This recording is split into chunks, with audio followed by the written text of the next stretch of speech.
maybe you should. No, I've got to get pizzas to that observatory over there.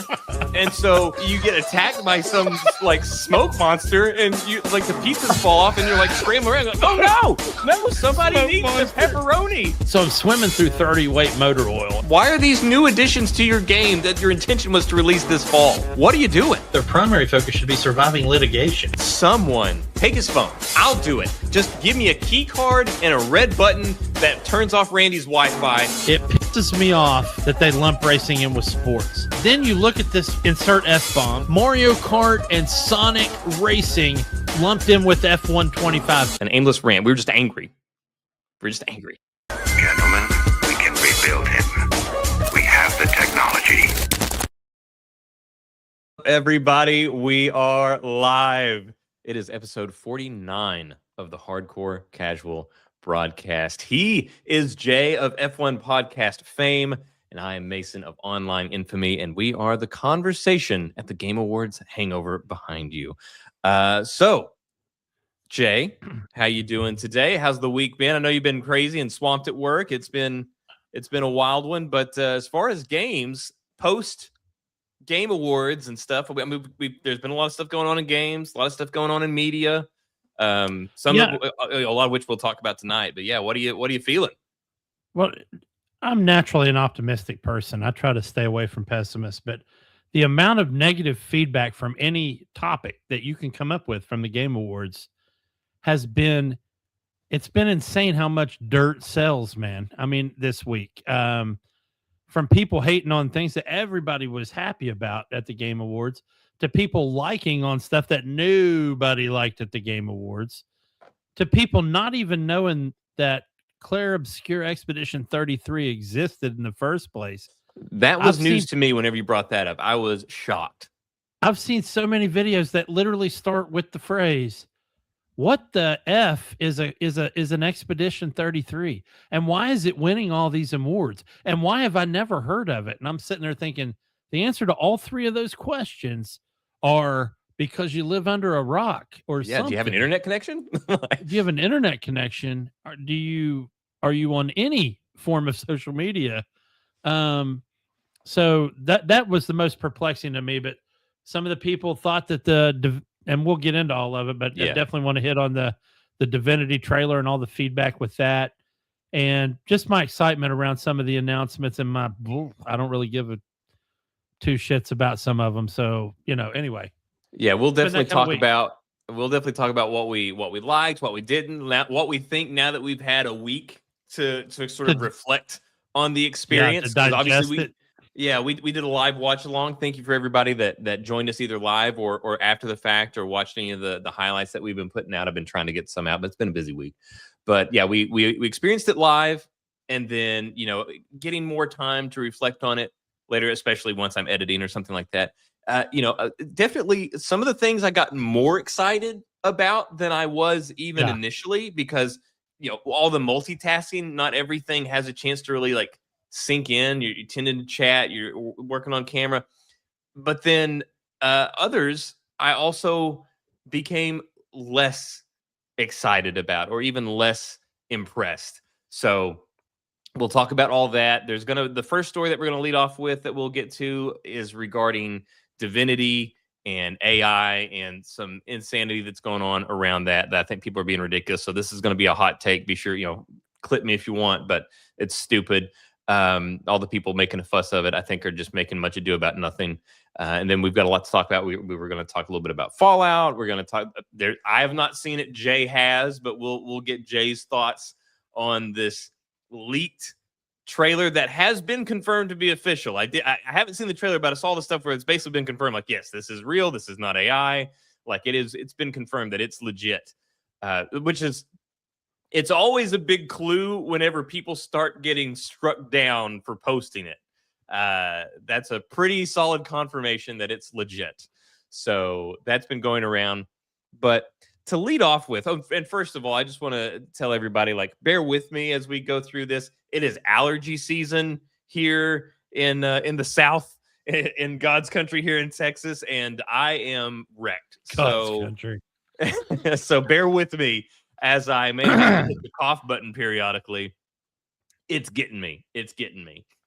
But one of the big things that we saw at the Game Awards was the official announcement of Divinity from Larian, and we'll talk about their presence at the Game Awards after this AI thing. I just wanted to lead with this AI bit, and we'll put in our 2 cents, and then we'll roll into the trailer and all that stuff, and that'll bring us into that whole situation with the Game Awards and our reflections. But Larian Studios has been under fire from certain corners of the internet because Sven Vink, the CEO of the company, did an interview with Bloomberg, and he mentioned that they were pushing generative AI hard and said that they're using it to explore ideas, flesh out PowerPoint presentations, develop concept art, and write placeholder text.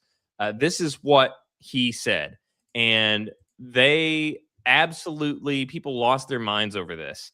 So I'm just gonna show you this. Okay, so again, Sven Vink, CEO, Larian Studios, generative AI, and Jay and I have had previous conversations about AI, things that we don't think are ethical whenever it comes to how companies are going to use it, and ways that we think would be ethical. Not a fan whenever Xbox comes through and they implement AI in one place and they just like cut all these people. Don't like that. I think that's heartless and not good. But again, let me just restate what he said that they were using it for. Exploring ideas, fleshing out PowerPoint presentations, developing concept art, and writing placeholder text. Now, excuse me.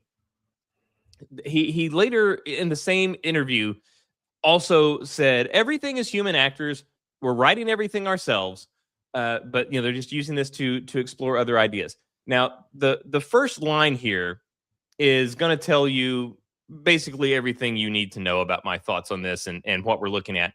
And it's here where it says this news has not gone over well with the community, and it says on Blue Sky, Larian is being lambasted, and I think that tells you everything you need to know. Is a bunch of people on Blue Sky. We have stuff that say disappointed in Larian using generative AI during development. You got all these people talking about all this stuff, and here's one. So again, they concept art, and this user says, just like you are not a real musician if you use AI to produce music, you are not a real artist if you use AI to produce art. I cannot wait for this. Oh, go ahead. No, I was going to say, which is exactly what he said they weren't doing.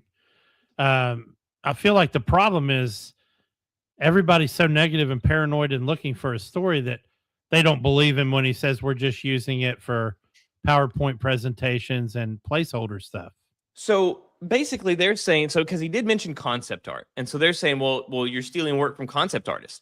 If you're using it you're stealing work from concept artists, and that, people are saying, well, it's going to be generic because we all have this thing like if you're just generating your concept art from AI, and that, even if you then go on and you do something with it later, you're still getting your ideas from AI and this and that, and they're just going on and on and on, and they're missing the point. And I actually have a point here because we had talked about this previously in a past episode. Care to take us to it? Yeah, where I was actually going to go into games as an artist. I was going to go to the Art Institute of Dallas to get into making games. My life went a different direction, didn't end up working out, but that was going to be my way into games. So I'm going to talk about something after we read Sven Vink's comments and responses to this, and kind of say like why people are missing the point. And I haven't heard anybody say this. I can't believe that nobody has said this from what I've seen. Everybody so far seems to just be eating up this dog pile and just wanting to throw all this shit on Sven Vink. And I think it's ridiculous. So Sven Vink replied twice. He sent a response to IGN, which they posted, and then he responded on Twitter. So his response on IGN is thus: we've been continuously increasing our pool of concept artists. Writers and storytellers are actively putting together We've been continuously increasing our pool of concept artists, writers, and storytellers are actively putting together writer rooms, casting, and recording performances from artists and hiring translators. Since concept art is being called out explicitly, we have 23 concept artists and have job openings for more. These artists are creating concept art day in, day out for ideation and production use. Everything we do is incremental and aimed at having people spend more time creating. Any ML tool used well is additive to a creative team or individual's workflow, not a replacement for their skill or craft. We are researching and understanding the cutting edge of ML as a tool set for creatives to use and see how it can make their day-to-day lives easier, which will let us make better games. We are neither releasing a game with any AI components, nor are we looking at trimming down teams to replace them with AI. While I understand it's a subject that invokes a lot of emotion, it's something we are constantly discussing internally through the lens of making everyone's workday better, not worse. He then followed up with a response on Twitter, and people are dogpiling him on this one as well. This is not a Randy level tweet. Randy Pitchford, we love our Randy Pitchford and some of his ill-advised tweets. I don't think this is this. I think this is just him showing his passion here and his astonishment at this response that he's getting. But he says, holy fuck, guys, we're not pushing hard for or replacing concept artists with AI. We have a team of 72 artists, of which 23 are concept artists, and we are hiring more. The art they create is original, and I'm very proud of what they do. I was asked explicitly about concept art and our use of Gen AI. I answered that we use it to explore things. I didn't say we use it to develop concept art. The artists do that. And they are indeed world-class artists. We use AI tools to explore references, just like we use Google and art books. At the very early ideation stages, we use it as a rough outline for composition, which we replace with original concept art. There is no comparison. I talked about how we use ML here. It's a GameSpot article if you want to read more about it. We've hired creatives for their talent, not for their ability to do what a machine suggests, but they can experiment with these tools to make their lives easier. So that was his response. And again, he's been getting hammered for this, especially with leading off with holy fuck. This is the thing that I wanted to add that I was shocked that nobody is bringing up. And because, again, everybody, the blue sky people were saying, the concept art's coming from AI. This isn't art, blah, blah, blah. Okay. If you're an artist, and so especially a concept artist, and you are creating these things, it still blows my mind this was not brought up. Again, the key word here is concept. You are at the very ground level of forming the art style of a game or for characters or for whatever. So whenever there's concept art, there's a lot of change. Nothing is concrete. So you have let's say you have a creature. And so you have this creature, you've modeled it, you've drawn it, you have this concept art, and then you show it to whomever it is that needs to approve it. And they say, okay, I see what you did there, but can you make it with hair and give it 6 legs instead? And then you're like, oh, okay, yeah, I'll get on that. So now you got to put hair on it. You got to make more legs. This is going to take hours of work for you to hand it back to somebody and then be like, yeah, what if we put a pirate hat on it and gave it a buster sword? You know, and so you got to go back. All this takes time. So what you can use this for as a concept artist without, interfering with the integrity of the art of this game or whatever is basically say like, okay, this is what we want. Maybe draw an example of it and then generate variations of it. Give me this with hair. Give me that same thing with snake scales. Give it with 6 legs. Give it with 3 legs. All these different things. And you can have them all laid out. And then whoever needs to make the call can say, I like that one, and that one. And then figure it out from there, kind of do those. And then once you use these as quick mock-ups of like, hey, does this hit the way that you want it to hit? And then once you settle on it, then the artist can go in and actually create it. That way they don't spend 16, 20 hours working on different variations of the same thing because you were able to sort of get this Gen AI mock-up based off of what you did to quickly eliminate the things that were not going to be approved to work on it from there. So that's the thing. As an artist, that is how you can use this generative AI like they are using to quickly improve your day to day and not replace artists and just use it as a tool and not an employee. So there you go. That's my 2 cents. What are you thinking, Jay? Well, that was $1.48. Here's my 2 cents right here.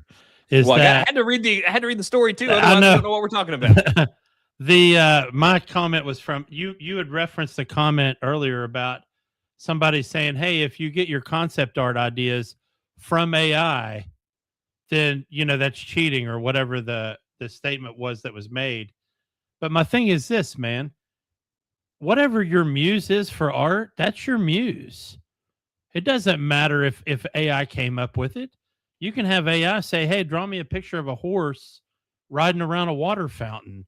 And if you come up with some fantastic piece of art based on what that AI was, then that is, I mean, I don't know if you agree with me on that, but No, I don't think there's any problem with using AI yeah. to come up with art. No, I wouldn't want it to be used exclusively, but that's not what they're doing.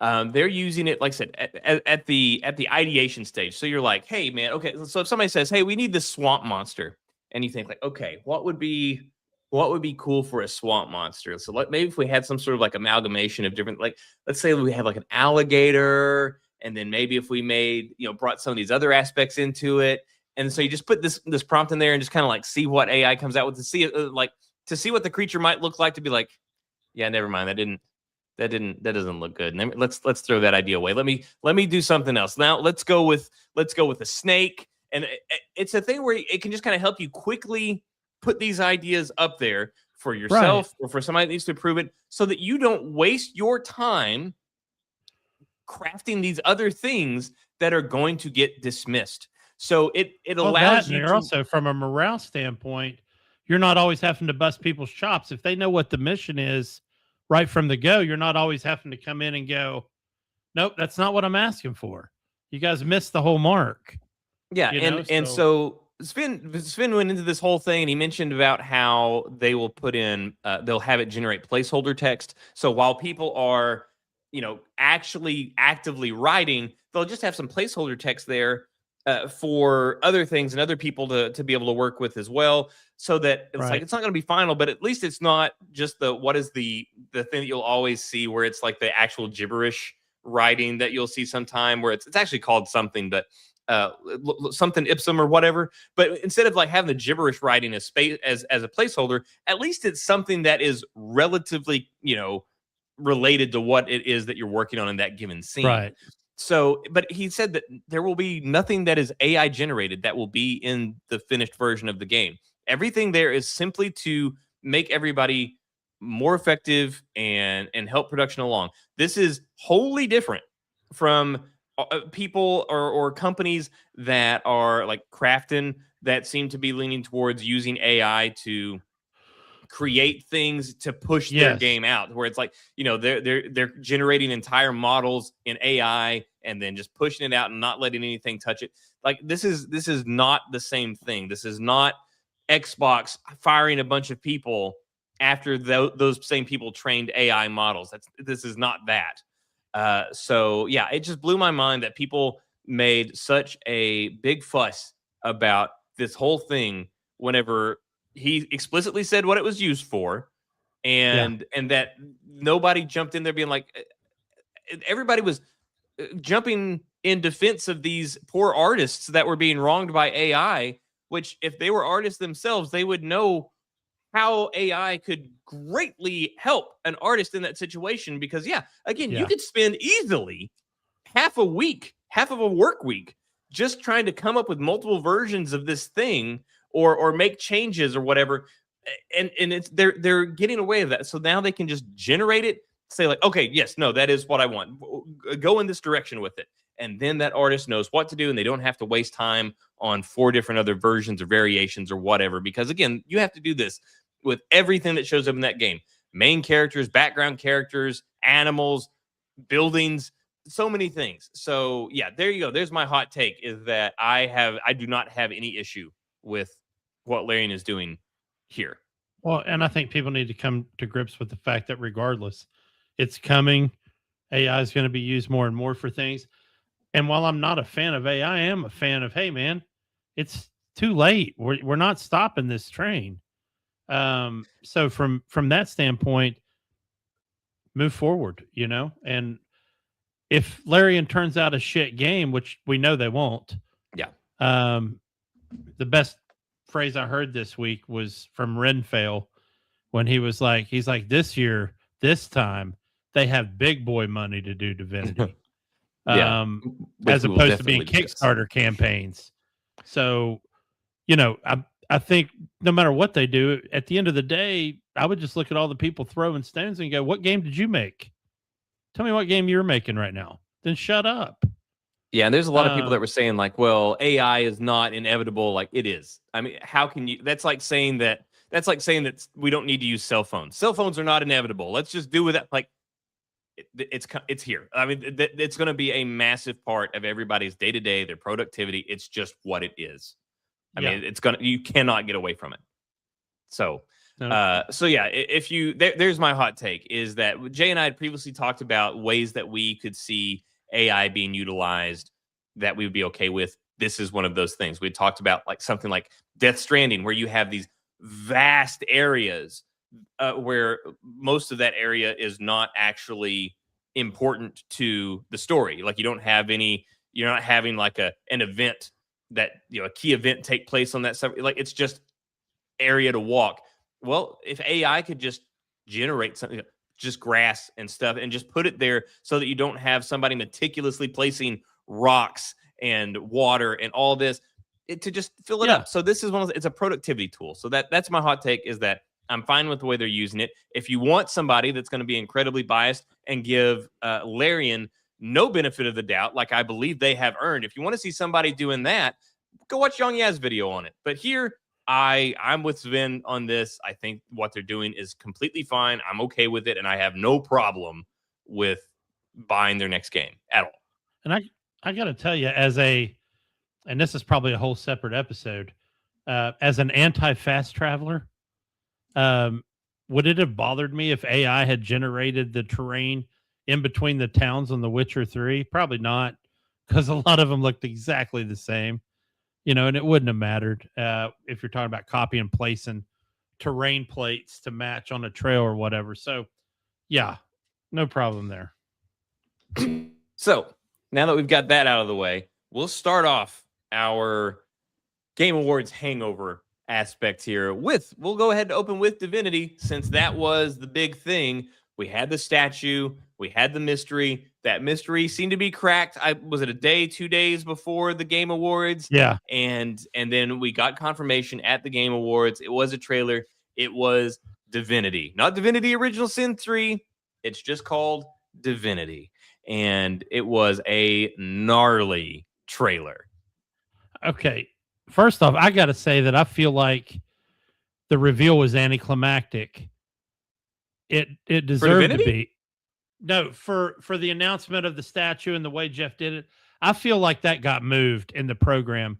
I feel like if that leak hadn't happened or somebody hadn't figured it out 2 days early, that announcement would have been much later in the show. It felt like it was a moved segment.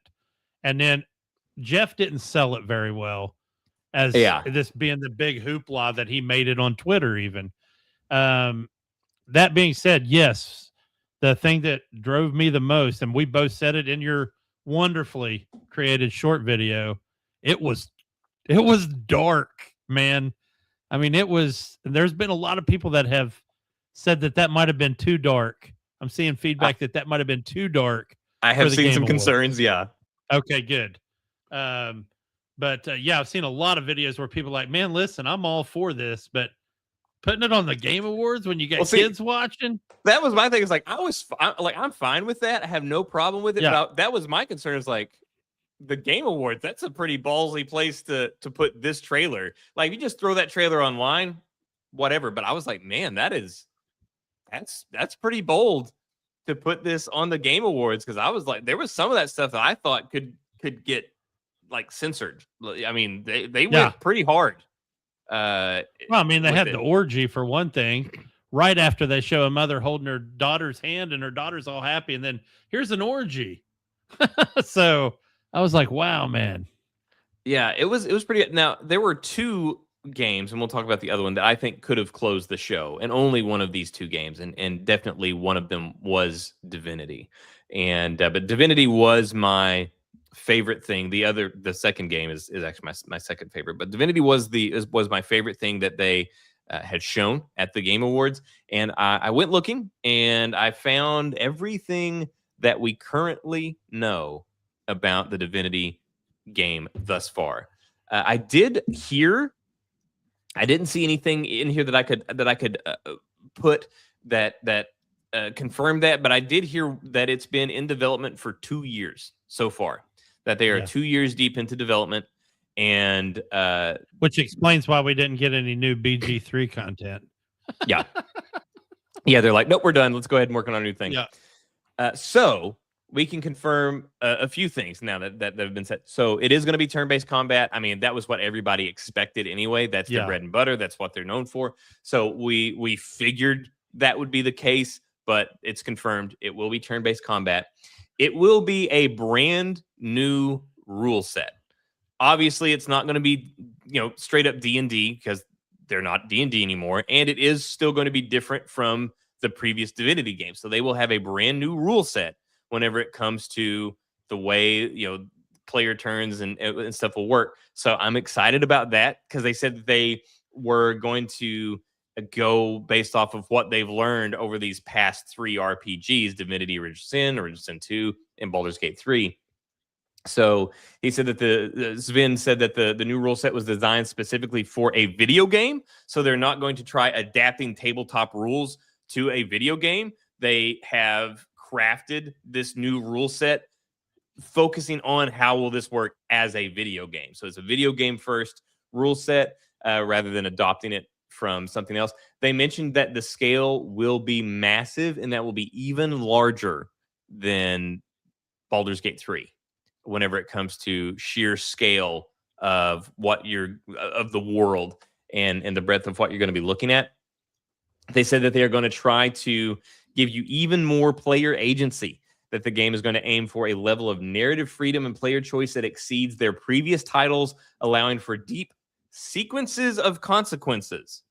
So they're going to, what I read there, sequences of consequences, that's their actual words. That's their particular usage. What I would read out of that is that the sort of basic thing that we usually see whenever it comes to RPGs is there's a plot for, the little sub stories that you do, the little missions you take on, and you will have maybe one significant choice that you have to make that will determine the end. This sounds like you might have, like, for these little missions or whatever, that you might have several points where it's like, okay, here's a big decision, and then that spiders off, and then once you get to whatever result that created, then you have more decisions, which makes me excited. I don't know. What do you think about that? I'm a firm believer in not breaking what doesn't, not fixing what is not already broken. I'm fine with the rule set change. As a guy that was D&D 3.5 rule set forever and still wish we had that one. I'm not locked into like a D&D 5e. So I don't know what they're going to do with that, because it doesn't matter what your rule set is. The general premise of a turn is going to be the same. You're going to have some type of action points. You're going to have perks that maybe give you a bonus action. So that'll all be the same. How they do the rolls and damage, I'm interested to see somebody innovate in that regard. I was watching, there's a channel I follow. Basically, it's a D&D DM roundtable, and it's all these famous DMs, including Matt Mercer. And, they talk about how at some tables, they don't even roll the D20 for to see if you hit or not. They go straight to the damage dice to skip that thing, because you're already in a fight. You're going to swing and hit something. And so I want to see if Larian can innovate when it comes to a rule set. They are on their own this time, and they do have big money.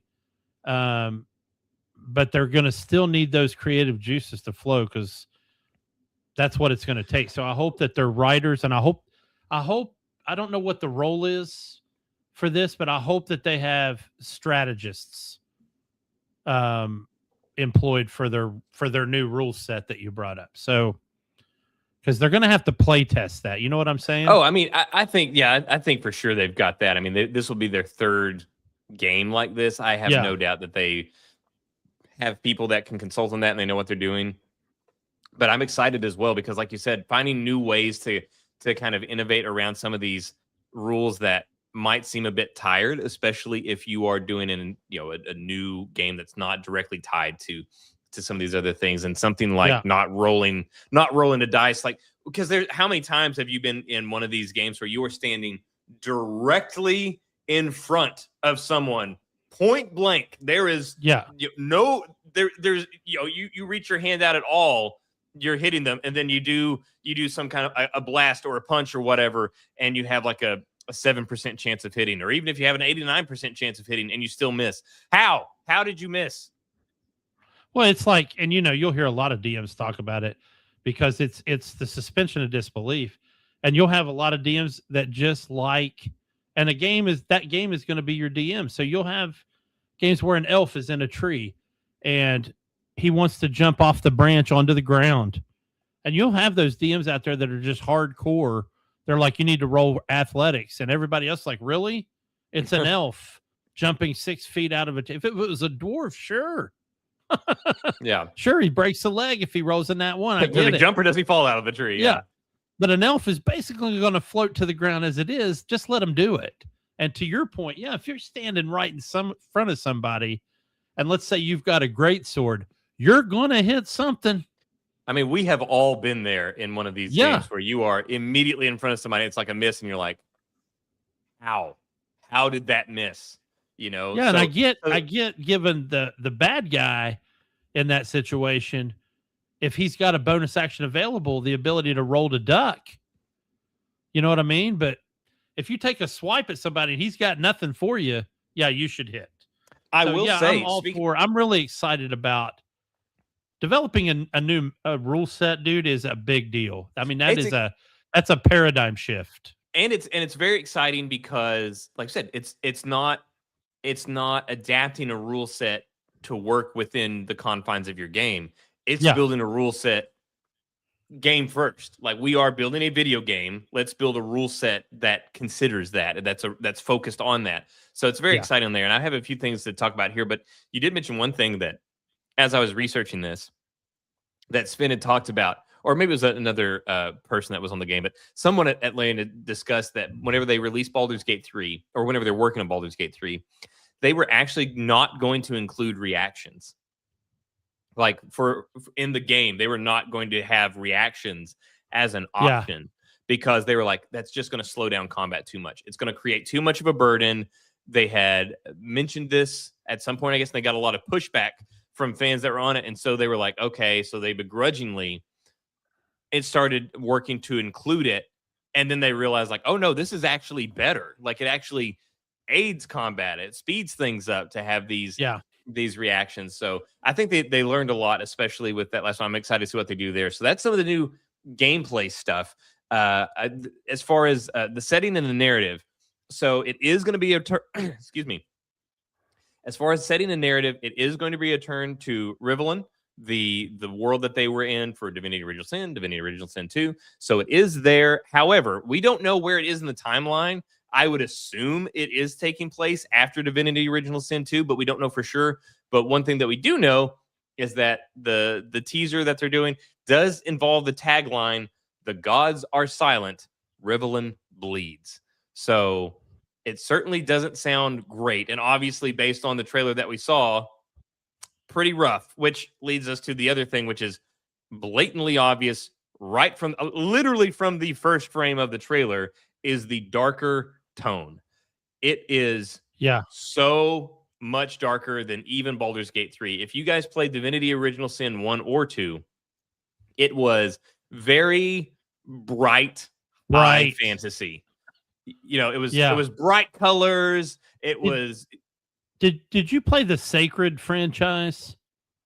No, I've not. Okay, so Sacred's more Diablo-esque. It's not turn-based. It's but it's still that top-down isometric style RPG.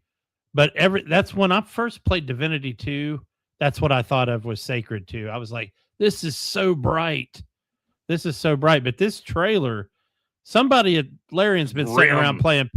They've been sitting around playing Path of Exile too, dude. I'm telling you, because it is dark. Well, It's Diablo 2 dark. I think they also kind of fell in love with some of the darker options that they devised in Baldur's Gate 3. I think they realized how much fun you can have playing with some of those darker things. And obviously, we saw just from that trailer, and I expect them to go even harder. Just from that trailer, though, how hard into the paint they went with this. I think they are really going to be pushing how far they can go as far whenever it comes to that darker tone. I think and since it's their own franchise, they can do that. They don't have a boardroom of people with a that they have a license agreement with saying, whoa, let's tone that down a little bit. Let's take it back a little bit. Yeah, and I got to tell you, and obviously, and before anybody, Janae, whatever your name was, Lene, I'm just spitballing when I say this, but the tagline about the gods are silent, Rivlin will bleed, makes me feel like we're going to be living in an age where people have stopped worshiping the gods, and it's become a more humanistic society, if to pardon the parlance there, but I think that's going to be like that baseline theme. And when you start out Divinity 2 and you're shackled on the ship because you possess magic, it wasn't a civilization that was already repressive of magic in the first place. So it'll be interesting to see which way they go with this. And I really am more excited to see who the antagonists are than I am the protagonists. So, anyway. For sure. And they mentioned that it's going to be accessible to newcomers. It's going to be basically written as a brand new entry. So I'm sure there will be things that tie into previous entries, but you will not need to have prior knowledge. So they're going to that's why it's called Divinity, that's why it's just called Divinity and not Divinity Original Sin 3. So it's an on point. It's going to be a brand new engine. So that it will be brand new for them. So even based off of what they did for Baldur's Gate 3, that's all gone. They're working on a brand new engine. And they are. Yeah, but how different can it be? Well, I hate to be that. I'm just saying that comment here, but that's you as you work through things, you learn different tricks in an engine, things like that. I'm sure this one's more powerful, but it's. I mean, and of course, obviously, this is a cinematic trailer. It's not necessarily gameplay, but now, especially and especially with something like Larian, that trailer, they try to be as close to gameplay as they can be. So the vibe, the art style that you are going to see. So I'm excited to see what kind of gameplay we get out of it. But it looks like it's going to be a really visually impressive game. And they also mentioned that they are considering, but have not decided one way or the other, if they are going to go back to an early access model. They are considering maybe going back to. I like that idea. I figured you would. Where they would be like, hey, we're still working on it, but we do have Act 1, wrapped up. If you guys want to, do that, I'm like, yeah, and you're on PC. If that gets me in Revelin sooner, like I'm in. Yeah, if they're gonna let me, gnash my teeth on Act 1, on Steam, that would be fantastic. I would jump right in, even if it's broke, dude. At that point, because there's a lot of early access games that start out that way that turn out great. So, I would definitely be a fan of an early access model. Yeah. So there's that. So that was the big reveal. They were the ones behind the statues. So how about you, Jay? What are some of the other reflections that you have had post Game Awards now that we've had a refractory period? So actually, man, I've got a few, and I'll start with what I consider the most minor one was the announcement. And of course, we've seen already an announcement on it, but Solasta 2, it's one of the most underrated turn-based RPGs ever made. It isn't fantastic. There's 4 heroes. You're working them through a quest. I don't want to ruin it for people. At least Solasta 1 was. I didn't even know it was out on console. I played it on PC originally. Everybody should play it before Solasta 2 comes out. It is fantastic, and I think it got overshadowed. I think it got overshadowed probably by some other releases at the time, and that's what. But dude, it is. you're going to think you're playing a Larian game. That's the reason I wanted to bring it up right after the Divinity piece. Is it You're gonna think is you're it a playing- long story as well? Like, you know, Yeah, 60 man, hours, whatever. And just to give you an idea from a difficult, they only let you read the level cap is 12 Okay. because they use the D&D rule set, and most people that play D&D know that it's useless to try to DM a campaign for characters that are over level 12 unless you're doing an epic rules campaign, which is a completely different beast by itself. But there is a level cap raise on a piece of the DLC. The original game was just called Celeste, the Crown of the Magister, and then there's like 2 pieces of episodic DLC that are fantastic. But really looking forward to Celeste 2. And like I said, play it. You'll think you're playing a Larian game. It's fantastic. I will And then- definitely give it a shot. Obviously, along the same vein, super excited for both of the Wizards of the Coast announcements. Yes. Dungeons, I still want them to create a Forgotten Realms game where we're in the entire Forgotten Realms, where I can travel from Icewind Dale to Neverwinter to Waterdeep to wherever I want. But going even crazier, they're doing a D&D game based on one class, and it is a favored among the classes, Warlock. You have some experience with that yourself. Yeah. But it looked good. The trailer looked good. I mean, obviously, I'm going to be, following it and trying to promote it. But the other game, because I'm a space nut, Exodus, and I'm worried. I hope it doesn't come out anytime near the Expanse game, because I'm worried. Of course, we don't even know when the that. Expanse is coming out. So we saw nothing from the Expanse at the Game Awards, which really kind of I was surprised by that. I was very surprised by that. Especially the amount of information that Owlcat puts out every day.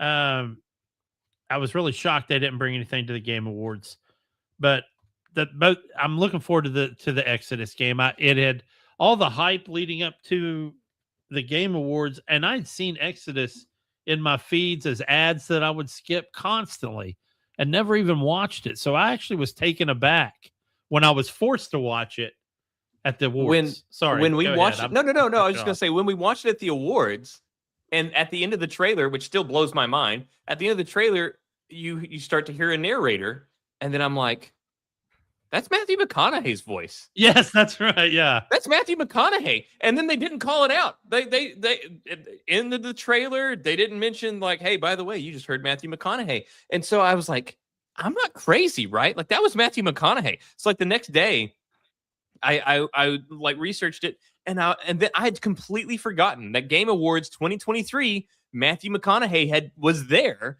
and came to the stage and announced Exodus, and that he would be on the cast. I was like, oh yeah, I forgot that happened. So I had forgotten that I was aware of this game, but then seeing that trailer, this game it's obviously going to be an RPG. It was a space, sci-fi space exploration RPG. Had very Mass Effect vibes. It's got Matthew McConaughey, one of my favorite people on the planet. I mean, this thing is like singing all my songs. So obviously you are deep into like the TCGs and all that stuff at Wizards of the Coast. Is Exodus, because this is a Wizards of the Coast game, is it based on a property that they have, or? So it's not, but Wizards is kind of going, they're trying to find new target audiences. So they're branching out. I know, and I can't speak for Dungeons and Dragons other than the Spelljammer campaigns, which allow you to go to space. And then Magic has one set called Edge of Eternities, and it's all space-based with ships and laser guns and planets you can visit as lands. And so I really feel like this is an extension of that, but they're trying to get into that arena. And for a first time offering from Wizards to go to space, obviously D&D Warlock is going to be right in their wheelhouse. So this looks very interesting. It was funny. I watched a lot of famous content creators' reactions to trailers this past week, Asmongold and all these other guys. And twice during the Game Awards, they thought the game they were watching was going to be the Starfield 2 sequel.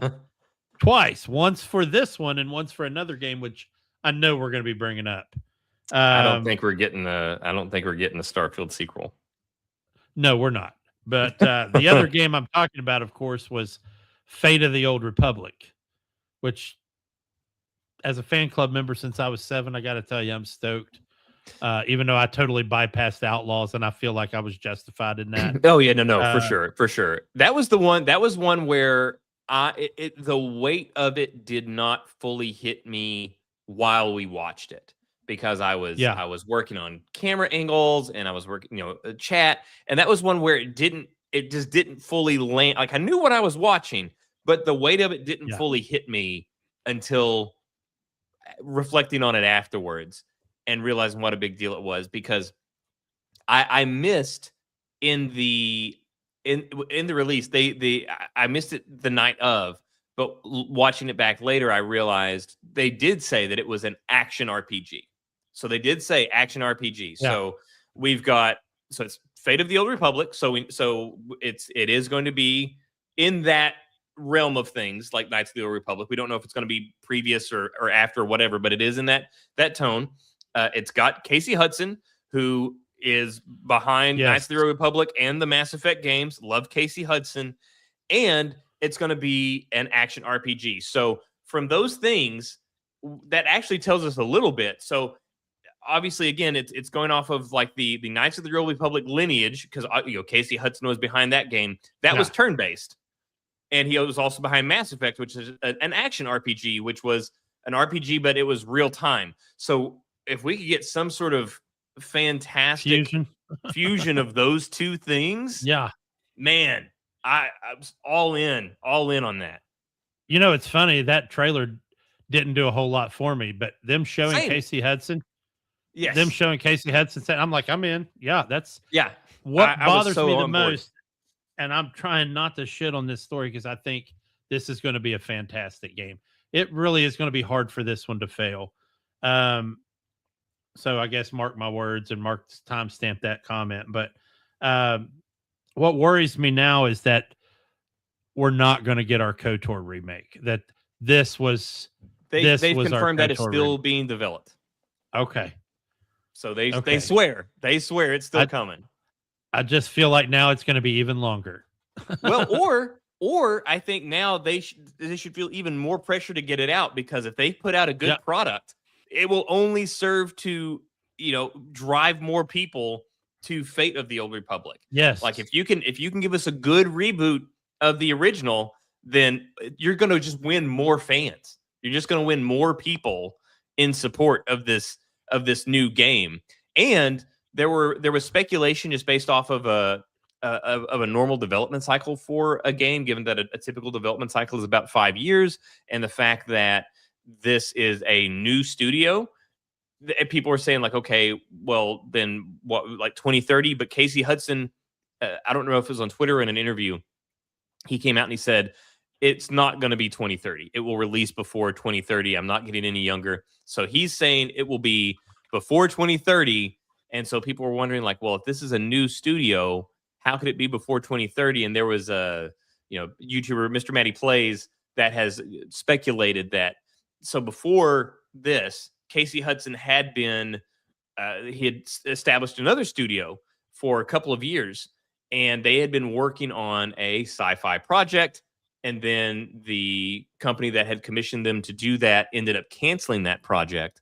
And he's speculating that maybe they're sort of repurposing some of the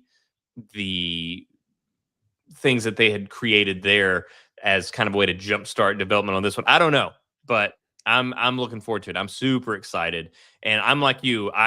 The trailer itself, it was a very short cinematic teaser. We got no story details whatsoever. We got no gameplay details whatsoever. We just got a ship, a droid, and the sound of a lightsaber. We didn't even see the lightsaber. We got the sound of a lightsaber. And then, so like, there wasn't a lot there. The energizing part about that trailer was just the fact that it ended with the Old Republic. But I like you, what really got me excited was Casey Hudson.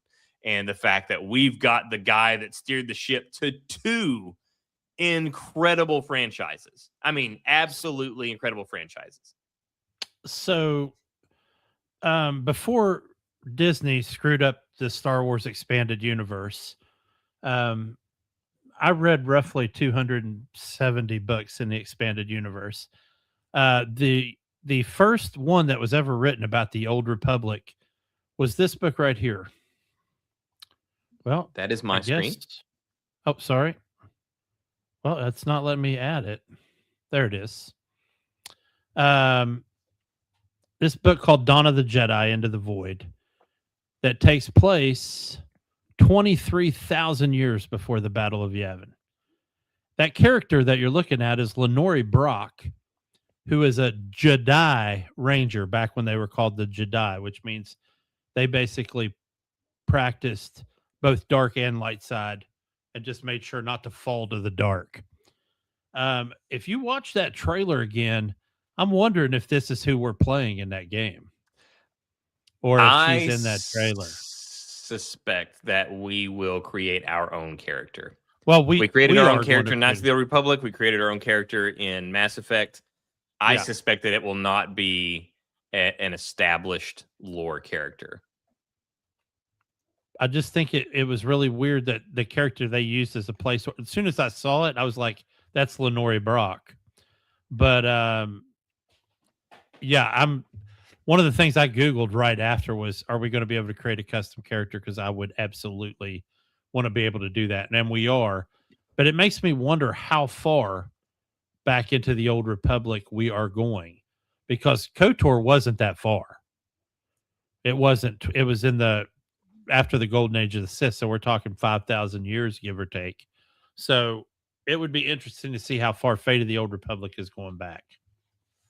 Well, I'm looking forward to it. But yeah, that was my second most hyped thing from the award show, and so I think that ending the awards, it should have either been Larian or it should have been Fate of the Old Republic. What else you got on your list? Nothing from the Game Awards. I was like I said, the Wizard of the Coast, Solasta 2, Star Wars Fate of the Old Republic. Oh, Star Wars the new Racer game. Obviously, as a racing fan, I'm going to be all in for that. Spiritual successor to the pod racing game. Episode 1 Racer was probably my favorite Star Wars racing game, obviously. But are there more Star Wars racing games? Well, there's Racer 2, which wasn't as good. And then no, the answer to your question is no, but it was one of my favorite Star Wars games for quite a while. Easy to be a favorite then. Yeah. So anyway, but yeah, I'm definitely looking forward to it. It looks awesome. Already got some information on some of the maps. I'd like to do that at a later date though, but some of the maps that we're getting, which is kind of cool. Some of the another highlight that I had was, so speaking of Exodus, I forgot to mention that with Exodus that Drew Karpyshyn is writing it, is writing Exodus, and I'm super excited about that. So I'm stoked about Drew Karpyshyn writing that. Some lowlights from the Game Awards. One, and there's been a lot of people talking about this, and I thought. I wasn't too bothered by it because I was convinced that we were going to get another announcement. I'm like, there's going to be one more thing or whatever, and there wasn't. And so the last game, the game that we got announced at the last, and he went in. You talked about how he undersold the Larian project. He oversold. He was like, hey, for years, this team has been working in secret. It's from developers of the Titanfall series and Apex Legends. And I was thinking it's gonna be Titanfall 3. Are we finally getting Titanfall 3? We're not. We're never getting Titanfall 3. And instead we're getting a shit box. Yeah, and it turned out I was like, it's fine, but it turned out to be a game called High Guard, which is like a raid-based hero shooter, and it looks like free to play. It looks like another free to play thing, right up there with so many other hero shooters that you've got, arena hero shooters and stuff like that. And so I was like, I mean, it's cool. It's cool that they were able to get this far in development and nobody know about it. And it was a fine enough trailer, but it's just not the kind of thing that excites me. But it didn't bother me so much that night because, like I said, I was convinced that there was going to be one more thing. There's going to be a Kojima announcement or something. And there wasn't. That ended the show as far as the announcements goes. And I was I was shocked, and yeah, I think that was a little bit of a bit of a letdown whenever it comes to show enders. I mean, we've had a pretty good Brother, run and of bangers for show enders, and that one was not. yeah, I felt like Jeff was grasping for straws there at the end. I felt like he knew that it should have been the Divinity. Dude, if they'd ended on that Divinity trailer, Yeah. man, we'd still be talking about the game. Oh, we are. But anyway, we'd still be like normally talking about the Game Awards. But yeah, man. So I think his balloon got deflated and he was left with that. And I think he was doing his best to recover by overselling. And it just didn't, man. It looked like Apex with swords. And yeah, and mounts. Overwatch They had mounts or in it. whatever. And I don't play a lot of those. So there were two other things. One was a low light, one was a highlight. One of the low lights was, man, and I get it. You got to make money, Jeff. I get it. Get money, put your thing on, but so many gotcha games. Oh my God. So many gotcha game trailers. Too many trailers. Games. Yeah, it got to the point where if you saw a trailer come up and it looked and it had an anime like art style, it's like, this is not something we want to pay attention to. It is a gotcha game. It was just to the point where it's like you just knew it was going to be one of these predatory, just money sinks. And there were I mean, I lost count. At least 10, probably closer to 15 throughout the whole thing. 20. I mean, it was unreal. Like, I mean, it got to the point you just started tuning it out. And again, I know that Jeff's got to make money to put this thing on, but dude, nobody cares about this. Nobody cares about this. So I was definitely disappointed. Those were a low light every time those came on. And there would be extended breaks too, where there would be like back to back to back trailers of gotcha games that essentially served as a commercial break in the middle of this presentation because nobody cares. Well, Bob, I have more than a few low lights. Yeah. The other highlight that I had, though, was that, as you had predicted, we did get to see a little bit more of 007 First Light. And yeah, it was, and just like we expected, it was not simply a world premiere. It was a please welcome to the stage. And they came out, they introduced it. We got to see a scene from there, where Bond is in a typical Bond situation where he has been captured and, the villain is monologuing, and the villain turned out to be Lenny Kravitz. And I saw a lot of news outlets reporting that Lenny Kravitz is going to be the villain of the game. I'm like, he's not going to be the villain of the game. This is very clearly a level, and Lenny Kravitz will be in it. But we already know that it's a former 00 agent is what we're going after in the game. That was said in the first trailer that they had. So no, Lenny Kravitz will not be the overall antagonist, but he's just going to be one of the things that we go to. So, but I was very happy to see more of 007 First Light because, again, as we've said numerous times, that is hardcore casual's most anticipated game coming up, I would say. Yeah, and I would agree with you. I'd say my close second. The only two games I'm super excited about, really, that and The Expanse. But Total War. And yeah, I'm excited about that. But there's actually more than there's only like 11 or 12 or 20 games that I'm excited about this year. But Lenny Kravitz is one of my favorite artists of all time. The guy's got longevity out the yin yang, and I don't know who his doctors are. The man can age, and who he sold his soul to, but yeah. But I'm hoping that part of his deal was that he gets to do the song. Yeah, you brought up the possibility of him doing a 007 song. I was like, man, that would be cool. But it's got to, dude. I'm gonna tell you right now, Lenny. When you watch this video tomorrow night, from your hotel room in your infinity pool or whatever, you have got to. It's got to be iconic, dude. It's got to hit. What's your favorite? What's your favorite one? Out of all the Bond songs, which one's your favorite? Oh, it's so tough.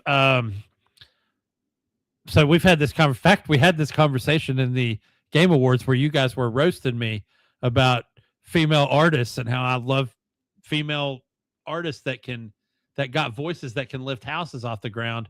But Skyfall with without a Adele? doubt is probably right up there by Adele. Yes. I also enjoyed From Russia with Love is not only my favorite Bond movie, it has one of my favorite songs as well. And I don't know who the artist is on that one. And then I liked, even though I'm not a fan of her work really, I liked the Billie Eilish one. And I think that was for Spectre. My favorite was You Know My Name, Chris Cornell. That was the one for Casino Royale. That's my favorite one.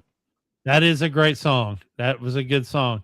At first I didn't even know it was him, and then I was like, okay, that's sounds like him. Is it him? And then it was like, yeah, that's Chris Cornell.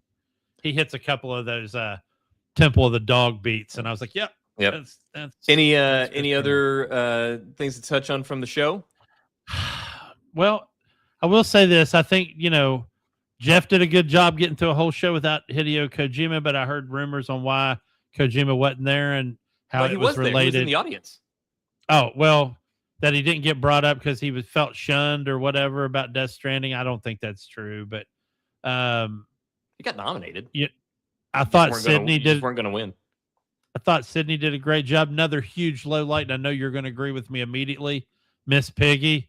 Jesus, dude, got to dump the Miss Piggy segment. They keep doing this thing with Muppets every year, and it's not working, man. It doesn't work. I don't know why they insist on doing it. And yeah, this one is this has been the worst. There was one year where they had the old guys up in the rafters, and that was whatever. But this was the worst. This was the worst. It was awful. It was cringy. And then one more highlight. And I was waiting to see if you brought it up. And nobody really brought it up this week in social media either. But I actually enjoyed the reveal on it. Was the Lego Dark Knight? Yeah, it was fine. It just that was the thing that like grips me, But I love those games. Those games are always great. Yeah. It's just not one of those that like whenever you've got it was a hard act to follow. Sex orgies and stuff like that. Lego Batman tends to pales in comparison. Drift from the mind. Yeah. But the fact that they're kind of using the Arkham style from the Arkham games, I thought that was really cool. Yeah. So anyway, that's all I had from the Game Awards. Well, the other thing that I really wanted to touch on as far as gaming goes is so a couple of weeks ago so we talked about the most recent Black Flag leaks and how they were, the leaks were saying that there's going to be no current day part of the game. They're going to remove that. They're going to extract that and replace it with Edward Kenway missions, and that they will also, unfortunately, likely be injecting a lot of the RPG elements and gameplay, RPG style elements and gameplay of more recent entries of the Assassin's Creed franchise into the Black Flag game and their remake. And I hated that. So I was fine with removing the modern day stuff. And whenever we say remove the Animus crap, I'm not talking about you being in the Animus and then playing in these timelines. I'm talking about the present day where all you hear about is talk of the Animus and all that stuff. So the present day is stuff that I'm like, I don't care. So anyways, we talked about that and we put that video out, and boy, did we get feedback. We had people that were 100% on board with our point of view. We had people that were 100% opposed to our point of view. And we had people that were like, had their own. Yeah. We had people that were like, you know what? I did appreciate the modern day stuff for this because I really enjoyed the lore aspect, even though the gameplay wasn't good. And I liked this, but I didn't like this. I thought the RPG stuff was implemented better here, but I didn't like the way they did it here. And so we got the whole spectrum of feedback. And I thought we were going to be done talking about Assassin's Creed until we got more information on this Black Flag Resynced, as it apparently is going to be called. But then the discussion around that in the comments really made me think, let's just talk. Let's go into it. Obviously, people have a lot of opinions here. And let's just delve a little bit deeper and talk about what we would do to fix this. So this will be a little bit of something we'll call the casual fix here. And we'll just say, if we had the power, we feel that Assassin's Creed has kind of lost its way in its current trajectory. And what would we do if we were if it was within our power? What would we do to fix it and get it back on track? And for those of you that are vehemently against our point of views, I do want to reassure you that neither Jay nor myself have any employment nor contract with Ubisoft. They don't care about our opinion. We aren't doing this. So if we are talking about doing something to your franchise that you don't like, fear not. They don't care what we think, nor do they care what you think. So it doesn't matter anyway, but we're going to talk about how would we fix this franchise that we feel has lost its way. How do you want to do this? You just want to trade points? Let's just go. Yeah, you start with some points, and if I feel something, I'll talk about it, and then I can say something too, and we'll just figure it out. It's our first time. We'll feel our way through it. So my first talking point, is one way to fix it, I think, is to highly focus it but minimize its scope. And this comes from one thing. So what's the problem? So what's the problem that you're going to try to address? So my problem is that and it wasn't necessarily that I didn't like it, but I know that a lot of the community didn't like it, was the size of Assassin's Creed Odyssey and how it got so obtuse you would almost forget your way. So mine is the one city approach, and this stems from playing a lot of Cyberpunk 2077 lately on what I think is one of the best open world maps we've ever had in gaming. It has one city with tons of verticality, and then it has some outlying areas, a desert area, a wealthy residential area, an industrial zone, and that's it. And I think an Assassin's Creed game could absolutely be successful if it was like modern day London, and then that be it. Modern day London, you get the docks, maybe you get the wharf, you get the countryside, a little bit of it, and that's it. Instead of this island hopping archipelago that we got in Odyssey. And I loved it. It was a great map as far as being able to encompass all of Greece, but maybe we didn't need all of Greece. So anyway, I think that's one way we could do it. And that would allow us to focus less on baggage and more on substance. Yeah. And that's one where like I can understand that perspective, and that's another thing, guys, is Jay and I's opinion may differ as we go through this, and that's okay. So I can understand that happening in some situations because, like you said, like Cyberpunk is very vertical. They're able to do what they do with that one city.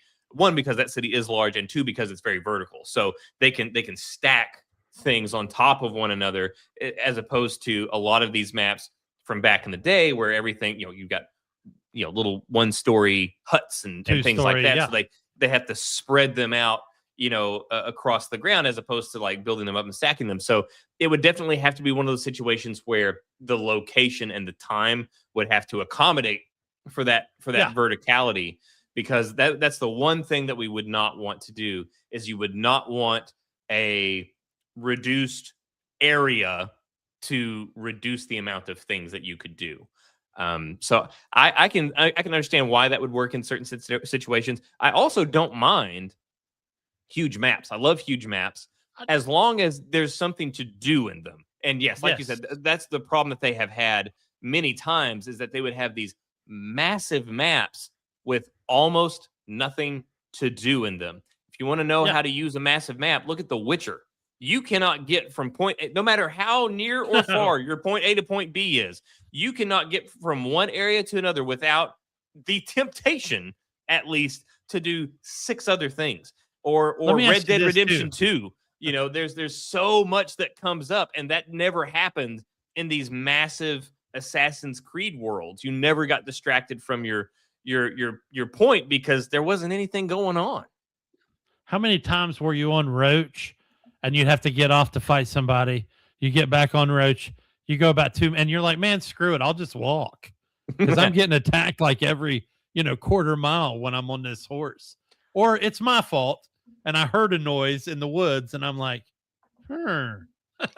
So it's like, if you're going to do a big map, populate it, put stuff in it, like actually do things. one of my points, a problem that I think, and this is probably going to be a really controversial one, is one of my problems that I come around and that I've kind of been tired of is the story. The story has it started off quite focused in the original trilogy. You had Altier and you had Ezio and you had this whole thing. I guess we'll call it the Desmond Miles, sort of Arc, storyline. yeah. Yeah, and there's it, but in more recent games, the Templars have kind of fallen off of being included in the storyline, and the uh, I so I talked a little bit about with some of the people in the comments, and this is one where I get people's attachment to the lore. I understand, but I would reboot it and find something else to ignite this feud between the Assassins and the Templars. I'm not going to do any spoilers for anybody out there that hasn't played them because it is an interesting story. I don't want to spoil anything, but the story, the overarching story that ties all of these games together gets out there. Out there. We're talking precursor race That's an before humans, understatement, really. Yeah. so many sci-fi elements, The ECU. lost technology. Yeah, Isu, the apples of Eden, this lost technology. I mean, it Yeah. gets far, far out. And If you you- also have this stuff where it becomes this world threatening thing, and you have to literally save the world from imposing or from impending sudden destruction. That's too much. That's too much. Like, let's keep this. Okay, I'm fine with having even lost technology or lost knowledge. I think that's a great seed to start with. But this thing where we have like a precursor race and all this, I think it's too much. I think it's going a bit too crazy. I would like to have something that they do both want, but it's got to be something that is big and important, but it doesn't threaten the existence of the world. And I also want it to not overshadow the fact that these are two diametrically opposed forces, that there is a grudge between these two for whatever reason. But I think we just need to reboot this so that we can keep it from game to game to game about Assassins versus Templars. And I have another thing that I'd like to add to that, but I'll let you go first, and before we add to that layer.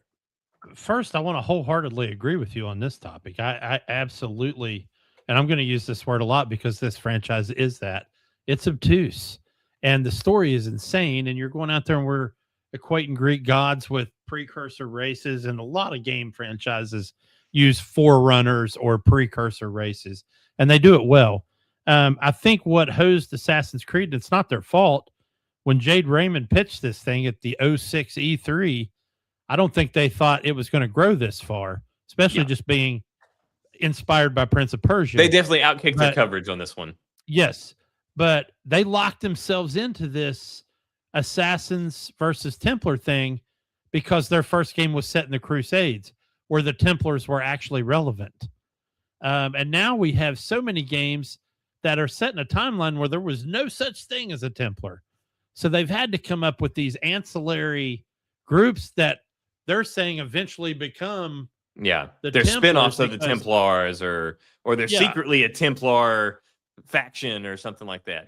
So we get Odyssey, which, if I'm not mistaken, is the oldest from the timeline standpoint of the games.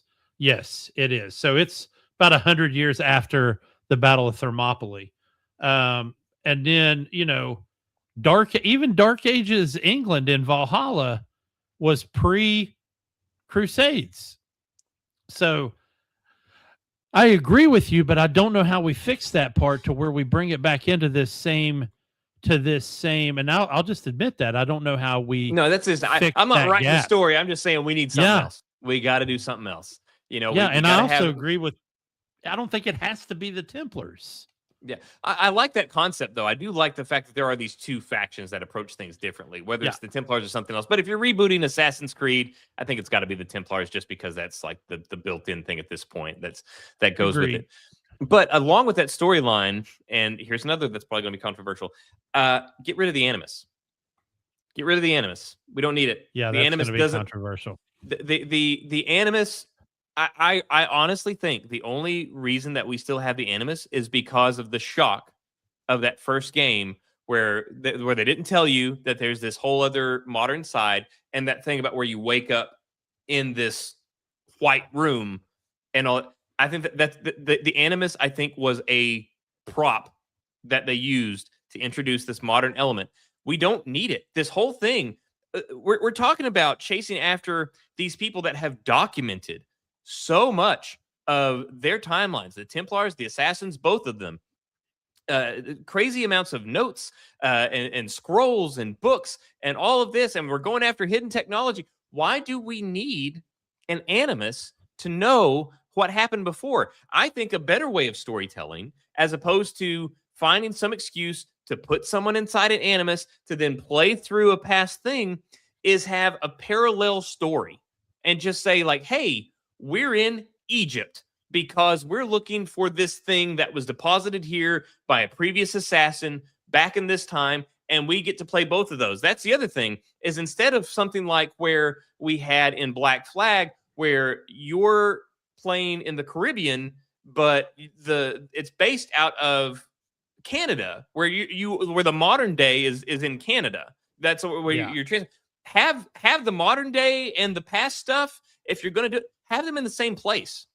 And so you can say, like, hey, we're in the Caribbean because Edward Kenway before us deposited something here and we need to find it. That can be documented in journals and things like that. You don't need the Animus. It builds too many requirements. It pigeonholes you into the story that you have to tell. You have to either find somebody that's a descendant of Edward Kenway or whatever assassin that you are, trying to relive, or find some way that you don't, some way to replay it where you don't need the relative, but you can still. It's just unnecessary. It's just unnecessary. We can play both, where the reason that we know about what's happening in the past is because it was documented and journaled or whatever, and the thing that we're doing in the future just relates to it. They don't have to be plugged into an Animus. I think it's an unnecessary trope at this point that's just not needed. Well, I both agree and disagree with you. And you know how that makes me crazy, but I'm all Sounds like for, you were both right and wrong then. I am both right and right. So I like having the Animus as a very beginning. Hey, and I agree with what you said. I think you come into the game, they're like, hey, we located so and so, and you're the direct. I think you should already be part of the Abstergo or whatever at that point. But put you in the Animus, you go to that world, you finish the whole story, and you come out at the end, and they're like, hey, we went and recovered this item while you were in. Okay, cool. Thank you for doing that for me. Or if you're going to make us pop out mid-story and break our immersion, then I should have the same skill set and the same weapon set, and we better be on the run in a truck with the Animus, and this, get knocked off the road and have to fight, or I have to go kill somebody in the modern day as an assassin in, I don't care where, Philadelphia, for God's sakes, and I have to jump off the fucking Liberty Bell and take out, a modern day politician.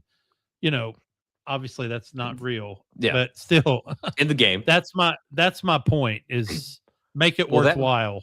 That was one of the things that made it even more frustrating in the Desmond trilogy, is because whenever you went to the modern day, it still, like, whenever you ran as Desmond, it was like running as, like, it had all the same controls. They just didn't let you do anything. So, in some of these others, you go to the modern day and it's first person or this or that. And it's very clearly not the same control scheme. That was one of the things that made it so infuriating in those originals, was because it was still the same perspective, the same controls, the same movement, and then you just didn't do anything with it. And I hated that. No, I 100% agree that we need to be able to do things in the modern day. And I also think that not every game needs a modern day aspect of it. I think you can do this where, hey, this game just takes place in ancient Greece. Then there's other ones where it's like, okay, this game will go back and forth for story reasons. I think that every game should do something where the storyline, the past storyline wraps up and then plants just a little seed for the continuing overarching story. Do it like you do these like well-planned TV series or something like that. But not every one of them needs a modern component. Some of them we can just be in the Caribbean or whatever for the heck of it, and the entirety of that story is start to finish there. And like you said, maybe at the very end, some little stinger, Hideo Kojima style, at the very end that pushes the overall narrative forward just a little bit right before the credits roll, or maybe even after the credits roll, or something like that. But I don't think it's necessary to have a past and a present storyline every entry. That's true. Well, dude, listen, one of my other points, and this kind of hinges off of or bounds off my first one, but make it more than about who we are as a character. I think back to hold on, I got a cough alert. I think back to the movie with Michael Fassbender, and one of the opening scenes where it looks like they're in a small village and they've rounded up all the villagers, the Conquista or whatever they are, the Inquisition, and they're trying to find that little boy or whatever. And Fassbender is on the roof with the female assassin he's with, and it just got me thinking. It's more about the brotherhood. It's more about the group than the single individual. Allow us to build a stable of assassins that we can choose to take. They played with this concept and they just never fleshed it out. Allow us to build a stable that we can choose to use or not use, or that we can choose to pimp out and go on contracts for us, and then they pay us a tribute. And with that, allow us to build our bureau, to improve our bureau, create more training stuff, allow us to get more contracts and have people going out to seek more influence within the clergy and within the government and within local, big brains that will give us more intel. So going into a contract, we could possibly maximize, much like Mass Effect, where you're getting all your assets in 3, allow us to build that up to make our mission, 100% combat effective before we even get there. So that's just the thing I thought about, is just expanding on who we are as an assassin. We're not just this solo dude and they kind of played with that in Valhalla with the whole Ravensthorpe thing, but that was it. Yeah, it never really got fleshed out. Yeah. I think they did it with a couple other games where they did something similar, but it just never got fleshed out. You never really did it. Never really got to do what you're talking about there and really properly build it out, and certainly not build relationships with anybody that you're sending out. Yeah. Also, along those same lines, whenever it comes to the games and everything that you're able to do within those, I don't know why they did it. I don't know why they did it in Shadows. Do not make the playable character a historical figure. Don't do it. Why would you do that? It's so stupid. I don't know why they did it in Shadows. I think they might have just done it as an excuse so they can say, well, hey, I don't know why you're upset. It's a historical figure. Is that really the only game they've done that? That's Shadows? The only one that I'm aware of where there was an act where you played as a historical figure. All the other games, they had every game had historical figures, but they weaved them into the story. You did not play as them because, again, you're an assassin. Nobody's supposed to even know who you are. That's your whole deal, is you're supposed to be unseen throughout this whole thing.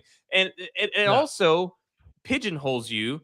It gives you less choice, or mentally, it just makes you feel like you have less choice because you have somebody that's got an already determined path, in history, even though this is obviously not straight up history, but it just doesn't work right. It doesn't feel right to have a historical figure that you play as, that you're going through. I don't know. It's just weird, especially after a long history of not doing it. So avoid at all costs having the player play a historical figure, because I think it ruins your ability to tell a story, because there's certain things that you can't avoid. What if he dies? Well, he's not going to die because that's Ben Franklin. And we know Ben Franklin didn't die at this point, or whatever it is, whoever they're trying to make you be. So it just doesn't make any sense. That's my thing. Whenever it comes to story elements as well, it's just don't try to do that again. You did it once. It was awful. Let's not do that again. Yeah. And I absolutely agree with you there. And One of my favorite things as a history guy was some of the historical events in a lot of the games. I'm thinking about Assassin's Creed 3 for some reason, even though I like that one more than a lot of people did, I think. Um, but they have the Battle of Bunker Hill, which is where the famous line comes from. Don't shoot until you see the whites of their eyes. That's where that line comes from. And they acted out that whole part, which was great, with the proper historical figure, which was great. But I also like when they do the weird turns for the DLC, and they felt like they only did that in 3, like the tyranny of George Washington, where he became the king instead of the president, and he turned into a butthead. I thought that was a unique twist, and I wish they would bring that stuff back to Assassin's Creed, along with, and I brought this up with you the other day because I wanted to see what your take was on it. But throw wrenches in our plans, man. I like the idea of a dynamic event that I don't see coming, where I have worked my butt off to get into position to do this perfect kill, and it's going to be perfect. And all of a sudden, from across the way, I see somebody else dive out of a tree and kill my guy. I mean, just think of your initial reaction to that the first time. You're going to be like, wait, what? So add stuff like that. Yeah, and that's one of the things that I would Go ahead. after talking about like RPGs and my not wanting them to RPG these games. What I would like to see them carry over from RPGs would be stuff like that, where it does allow some choice, which they played a little bit with other entries where you get to choose dialogue options, things like that. But that would be one that I would like to incorporate, maybe even to the point that it influenced some of the some point, like the ending of the storyline at some point for that game. Like maybe there's different endings, but the ability to have influence in that way based off of your decisions, or maybe you didn't plan sufficiently and your plans get uprooted. Like you said, another person kills your target, or something goes awry and something explodes, whatever. But just have those sorts of things. What I don't want is the RPGification of the combat and the leveling. And that's the big thing that I have a problem with, and that is the combat. I don't like the combat or the level system that we have right now. That's what I want to get rid of. So before, please don't. Yeah. Okay. Go ahead. Sorry, I was going to say, please don't put those two together, because I'm going to agree with one and disagree with the other. But go ahead. Do your thing. Before the Assassin's Creed entries, up through, I think maybe Syndicate might have been the last one that did it. I can't remember, but somewhere before Origin, we had what's called it's a paired animation system. Paired animation system is what the combat system was, and you'll find this in the Arkham games, for Batman Arkham games, and even like Sleeping Dogs, which oddly enough, even though it by far predates the Arkham games, actually has a much deeper paired animation system. But the paired animation system is essentially, you can have any number of variables that once they line up in a certain way, it keys an animation to signal. So that could be, the enemy is swinging and I'm hitting block. These two conditions are met. Play this animation, and we would get these really intricate, block and parry and counter moves, and that was really cool. But it could get super deep, which we got in something like Syndicate, where you would be in a fight with 3 people, and he could take out. There would be finishers that involved 3 people, like where it's throw that there, that's stuck in this guy. Now I'm going to hit this guy with this. I love that game, man. Or even it would know, like, you are close to a ledge. You're doing a finishing blow on somebody. So then he would do a thing where it's like, maybe he like sticks a knife through a guy's hand and holds him against the wall and then does something else. So it's these things that allow these animations to continue on as long as these certain criteria are met. And the way that we've kind of evolved that before they stopped using it in Assassin's Creed was we just added to the variables. Okay, now let's factor. What if 3 guys are attacking you? What if 4 guys are attacking you? What if you're fighting against a wall? What if you're fighting on the edge of a rooftop? And all these different things that created all these different scenarios for animations. And it allowed these it made you feel like a superhero. Like I said, I've frequently said, Yeah, I frequently said that I would love to get into fights where it was like me versus 10, 12 dudes because I knew that I could take them. And Yeah, on Black Flag, I used to get surrounded on the roof with 20, 30 guys. Have a guy shoot me in the distance, have to roll out of that into a parry, counter, hit, not kick a guy off the roof. And it was wonderful. It looked like a movie. It looked like a movie. You're just like doing all these things. And they got rid of Jack that. Sparrow, bitch. Yeah, now what you get is an RPG type of like an action RPG type of a combat system. So now it's hitboxes. It's no longer paired animations, hitboxes. Now everybody has these large health bars. And you got to swing, and sometimes you can swing it at the air. You're not locked onto somebody. You can swing at the air. You can swing at somebody, and it's not hitting them because of the hitbox, and you just look like an idiot. You don't get this fluid thing. Like the parry system is like they swing. Maybe you hit block and you flip your sword up, and they kind of get rocked, but there's no animation that accompanies that to make it feel like your guy is really like you should feel like a superhero as an assassin. I don't know why they got rid of that, because it felt so good, and the animations are so crisp and clean. Like you did get finishing animations, and you still do have finishing animations in the current Assassin's Creed series, but gone are the parries, the counters, all of those things that really made it feel super stylish and like poetry in motion.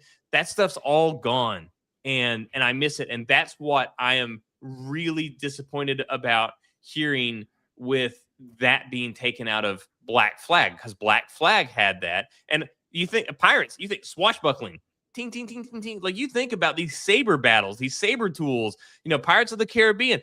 That's not going to be there if they do this. That's gone. They're not going to have these really intricate action movie set piece style scenes if they do that. I thought Ghost of Tsushima did a better job with the combat model than like Odyssey or absolutely Origins or what was the other one? What's the other? Oh, Valhalla. I do like, of all three of those, I liked Odyssey's the best because I thought it had at least a halfway decent block. And it was one of the first, if not the first, where they RPGified, and I think that's the best they ever implemented it. If you're not going to have was Origin. Yeah. So anyway, the thing, I guess the thing that you're not going to agree with me on is I hate the level system. I hate the level system. I hate that you're like, oh, now you're level 15, now you're level 16, now you're level 17. I hate that in the current. You're wrong. I'm absolutely going to agree with you on that. Oh, you said whenever I was talking about him, you're like, I'm going to agree with you on one part and disagree with you on another, and that was the other aspect of what it was. I thought you might disagree, but I thought you were going to go a different direction. That's what I thought. So go ahead. No, yeah, I hate the leveling system. I think it's awful. And what I do like, and somebody mentioned that they like the RPG or the leveling system because it allowed for a lot more choices whenever it comes to attire. Now I'm with you on choices for attire. I love that. I've got no problem with choices of attire. And this, you don't need a level system to do that. You can just have those pieces of attire. So it's like you don't need to have, oh, I like this hood or this cape or whatever. You don't need to have, it's like, oh, okay, well, I now need to find a level 17 version of the same hood that I like because the one I have right now is a level 14. And it doesn't, it's just too, that's like my annoying armors. as shit. It's stupid. Like it should just be a thing where it's like, you just get it and you have it.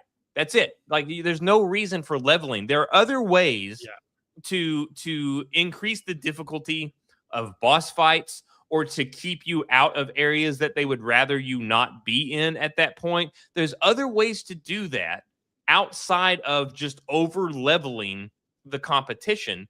And again, we know that the only Skyrim did. Yeah, the only reason that leveling even exists is because they wanted to monetize the grind.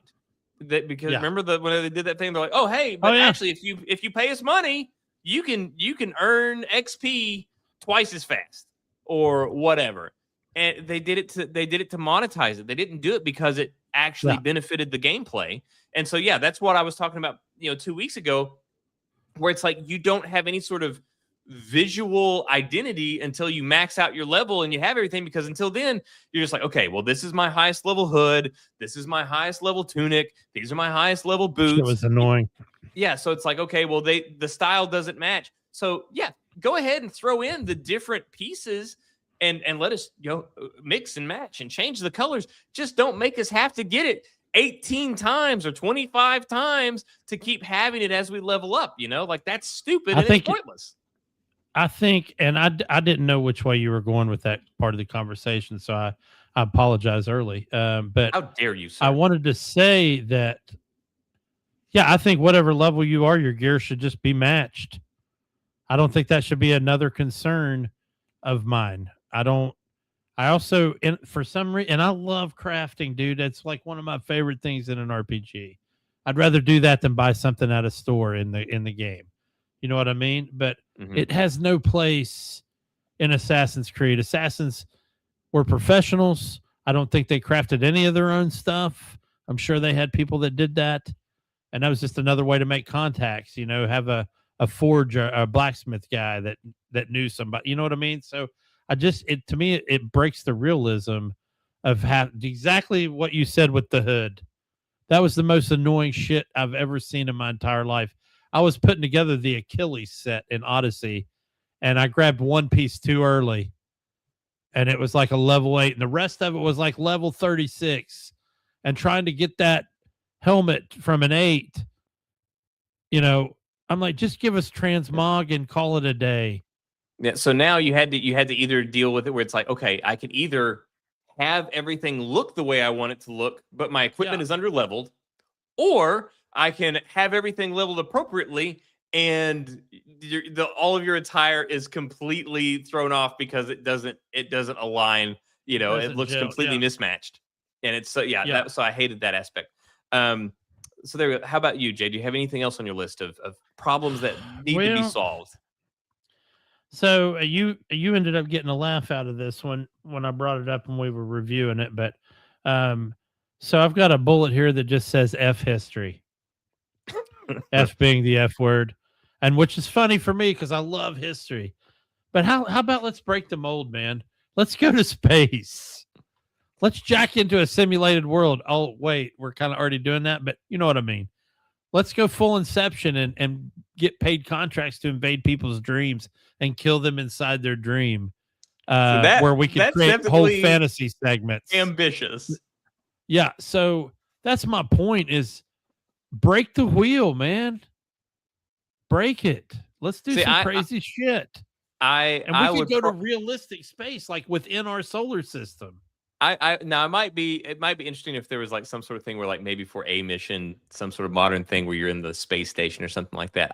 But I'm not all for turning this into a space opera or anything like that. But I do agree, and we've mentioned it before, that we need to push the timeline up a little bit more. Like we talked about, like if you did like a 1960s Assassin's Creed or something like that, and you tied in Kennedy with it and all that stuff, or Roswell. Like it'd be awesome to do. So like bring it a little bit closer, to modern time, and let us actually start to play around with some of these more modern things. So yeah, I would not want to be. I wouldn't want it to be a thing where it's like, hey, we're on Mars and it's still Assassin's Creed. That might be a bridge too far. Awesome. We'll call it a bridge too far. Of fact. But I definitely agree that we need to just kind of shake it up a little bit and move in. And I guess one of the last things, speaking of stories, one of the last things that I had is that.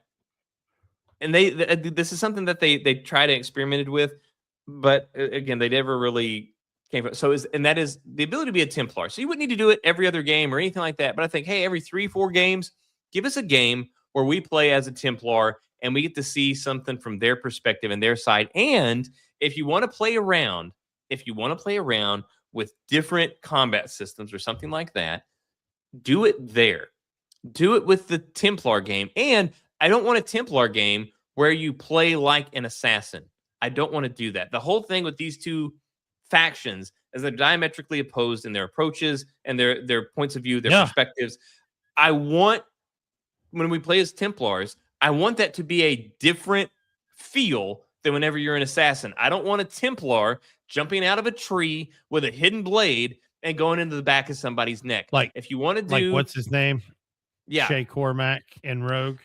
like if you want to do some of this RPGified combat, I would say experiment with that in the Templar games and do that. So that would be the other thing that I would do, is I would want to continue this thing, because I think that's fun whenever you get to play as the other side and get that perspective, but I want them to feel different and decidedly so, very different. And so yeah, I would say completely separate those two play styles. Like I said, every third game, or like maybe like 3 Assassins games, and then throw in a Templar game, or a 4 Assassins game and a Templar game. Just every once in a while, just sprinkle it in there and make it an actual full experience, not just like a 6-hour whatever. So yeah, that's the last thing I had. Like, use that. So give us our paired animation combat system. Let us keep that in Assassins, and then experiment with the Templar games and try those, because it's more appropriate for that. It makes more sense if it's a Templar versus an Assassin. Well, do you have anything else, sir? I don't. Not for Assassin's Creed. I do not. All right. So there you go. That is how we at Hardcore Casual, if we were given the reins to the system, the keys to the kingdom, if we got to be a part of the machine, that's how we would fix the Assassin's Creed series that we feel has gone off the rails. So moving on to our next thing, where do you want to go? Where do you want to go next before we do our media stuff? I've got a couple just quick game pieces that I want to mention for all those folks out there that are enjoying the absolutely wonderfully grotesque Path of Exiles 2, whether it be on PlayStation or PC. They finally, and you know what I'm talking about when I say it, they finally released the Druid. It was an excellent addition to the game. You got 3 forms. They've got multiple versions of the 3 forms. The skills and abilities will blow your mind. And just to give you an idea, one of them is a Drake or a Wyvern. I can't remember right offhand, but the ultimate power basically is flying into the air and full Dracarys of the battlefield. And for all you people that are Diablo onlys, and you want something a little harder, a little darker, Path of Exile 2 is absolutely right up your alley. So jump into that. So that's a new addition to that game today. This past weekend. But I just got a piece of news before I went on the show tonight. A new Elder Dragon from Monster Hunter Wilds named Gogmazios. That's a mouthful. It is. I have not seen him or her or whatever it is, but I will definitely be looking it up when we get off here tonight. But yeah, definitely new Elder Dragon. I'd love an excuse to get back into Monster Hunter. Yeah, me too. And then for all you PC people, the Steam Winter Sale started today. Virtually every game in recorded human history is on sale, which is awesome. I mean, there's a lot of $1.99ers out there, which is crazy. To give you an example, Payday 2, 99 cents. That's insane. Jeez. Yeah. So let's see if that's all for games. It is, sir. That's all I had. The only thing that I had left on games was I did find out one little piece of information. Whenever we watched the Game Awards, one thing that did come up, we saw the Tomb Raider thing that they did, which, you know, mixed opinions about that. I don't the dinosaurs thing. I'm not so into. Dude, I didn't want to bring it up because it's just going to break my heart. I hate what they're doing to that franchise. But the puzzling and all that stuff that looked dead on. But I kept looking at that Lara Croft, and I was like, I don't know. There's something about her just doesn't look like Lara Croft to me for some reason. We're talking about face. We're talking about the face. I'm talking neck up. Okay. Okay. Because I mean, everybody else was thinking about something about that face just didn't look like Lara Croft. But I found out why. And it's one of those things where it's like, in an attempt to make her look like Lara Croft, they made her not look like Lara Croft. And it's because that face is essentially an amalgamation of features from the various forms of Lara Croft over the years. So they took the various versions of Lara Croft and tried to do like one unified face. So it's basically the love child between Lara Croft, Lara Croft, Lara Croft, and Lara Croft.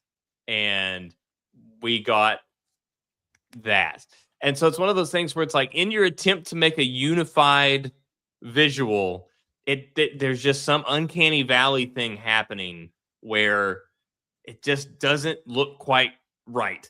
But that's the going on with her face. They tried to basically blend the various versions of her across the years and make them one face. So there you go. Yeah, I don't know how I feel about that. So all right, I should just pick something and stick with it. So as we got there, do you want to go straight into Fallout for the media side? Well, yeah, I do now. Well, so, do you have anything else before we want to talk about that? No, I know we want to talk about the one thing probably the most and save it for the end. But Fallout Season 2 was released on Prime, I want to say yesterday, right? Yesterday or day before that? Day before that. It was, this week has been crazy. So it dropped very recently. So maybe Friday even. I don't know, but it just happened. Unlike last season where they gave us multiple episodes at the beginning, we only get one episode. And they'll be releasing on Thursdays, I think. Or Wednesdays, I guess. So anyway, I watched the first episode. I immediately texted you and was like, dude, watch the first episode. Goggins has stepped his game up and is now, full on the main dude. Miss Goggins is in his bag in this one for sure. Yeah. Miss Okie Dokie, while I do love her, she's definitely taken a back seat. Which is good. I think I think that's a good approach to take as well. Yeah. Because the first season was very much her story, and largely that particular arc, obviously we continue on, but that particular arc played out in season 1. So while we're still pursuing her father in season 2, I think the thing that we are most interested in is Goggins' character's past that we learned throughout 1. Yes. So I think it's a smart thing to kind of like flip the roles between the lead and the support. Yeah, and we get some flashbacks to Cooper Howard, which are excellent. They're more informative than most, although they do present some questions. I love Justin Theroux's new character, which is the head of Robco, Robert House. And so that part's interesting. There's a lot of new mystery that you'll just figure out on your own just as you're watching and this is only the first episode. And it's a big episode. To piece these many different components in one episode is kind of an amazing thing, and it's one of those generational style formats. But Kyle MacLachlan's character is great, and you love to hate him. And there's a great scene that everybody's going to see towards the end of the episode that I think is it's an incredible scene. I've got 10 minutes left, so I don't think I've gotten to that one. Yeah, so you haven't. So, and it just made me think that this was my thoughts for that scene without saying anything about it. If I had been in a post-apocalyptic wasteland and I had been who he was before, and then I had lived and raised kids and a family in this vault for that many years, and I made it up to the top, and now I'm in this location, what's the one thing I'd want to do? And he nails it in this episode. So it's already breaking records on Rotten Tomatoes. Broke 3 records yesterday, I guess. All related to adaptations of games to television or movie related. But anyway, everybody needs to watch it. If you didn't watch the first episode, what are you waiting for? Or the first season? Yeah. What are you waiting for? Get up and that's like get caught up, binge it. I've even recommended it to Whitney. She's like, well, I don't know the game or anything like that. And I'm like, you don't You need don't to. need to. Like Yeah. it'll explain all that you need to know will be explained in that season. And I think outside of the game, I think it's just a compelling story. And this is one of those. Yeah. Whenever we talk about adapting a video game, this is how you do it. This is how you do it. Yeah. And This is the you plan, the blueprint. you can. It's one of those. It's the classic thing where it's like if you play the games, you will catch things, notice things, know some lore, know some history. Somebody or something might get popped up or mentioned. You're like, hey, I know about this, or you might see something in the background. But if you know nothing, it's still fine. They'll explain everything that you need Yeah. to know. And so you have this thing where people that know the material will see so much there that they'll be able to attach.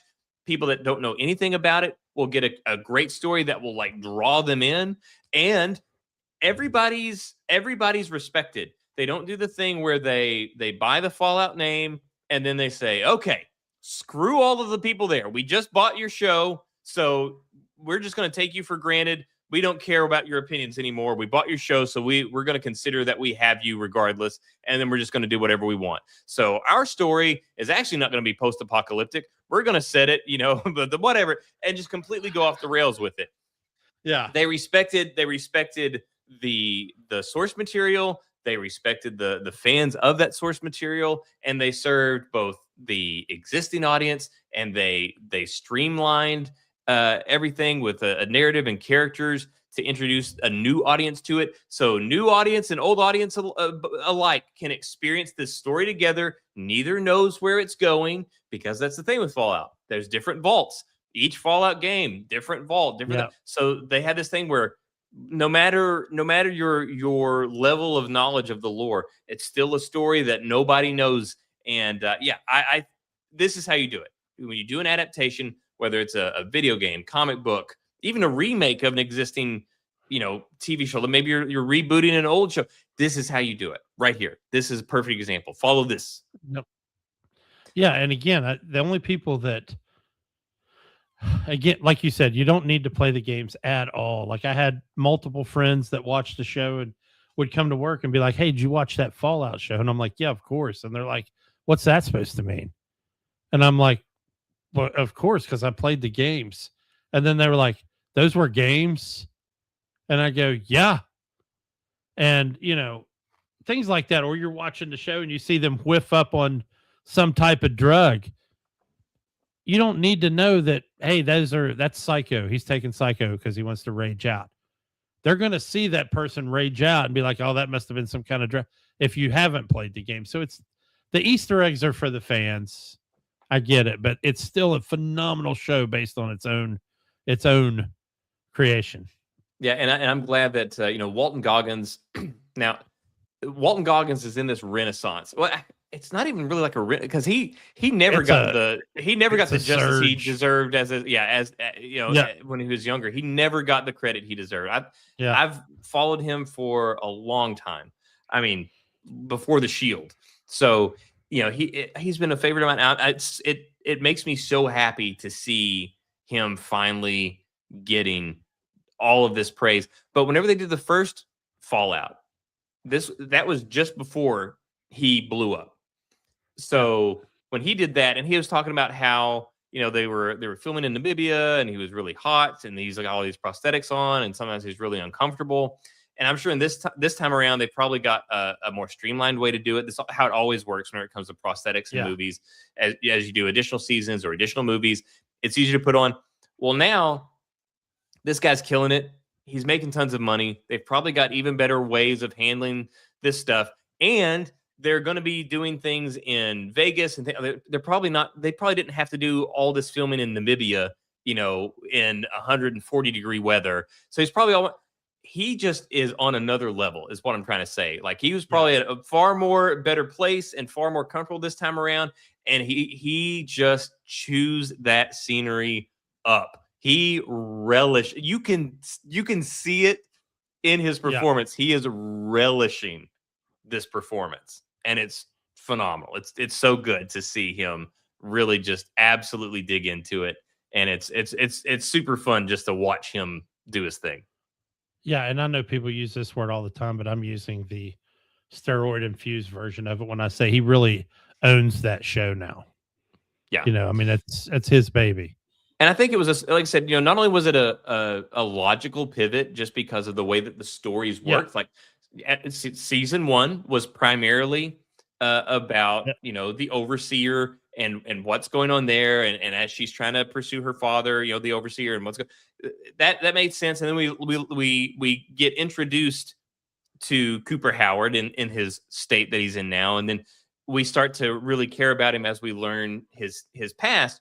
And then season 1 ends. Well, it just makes sense that those flip, from a story point, because like we said, it just that's the natural thing. Now we get to see more of that. So him leading, since we kind of reconciled part 1 of her arc in the first season, so it makes sense. But also it just makes financial sense as well, just because he's such a hot commodity right now.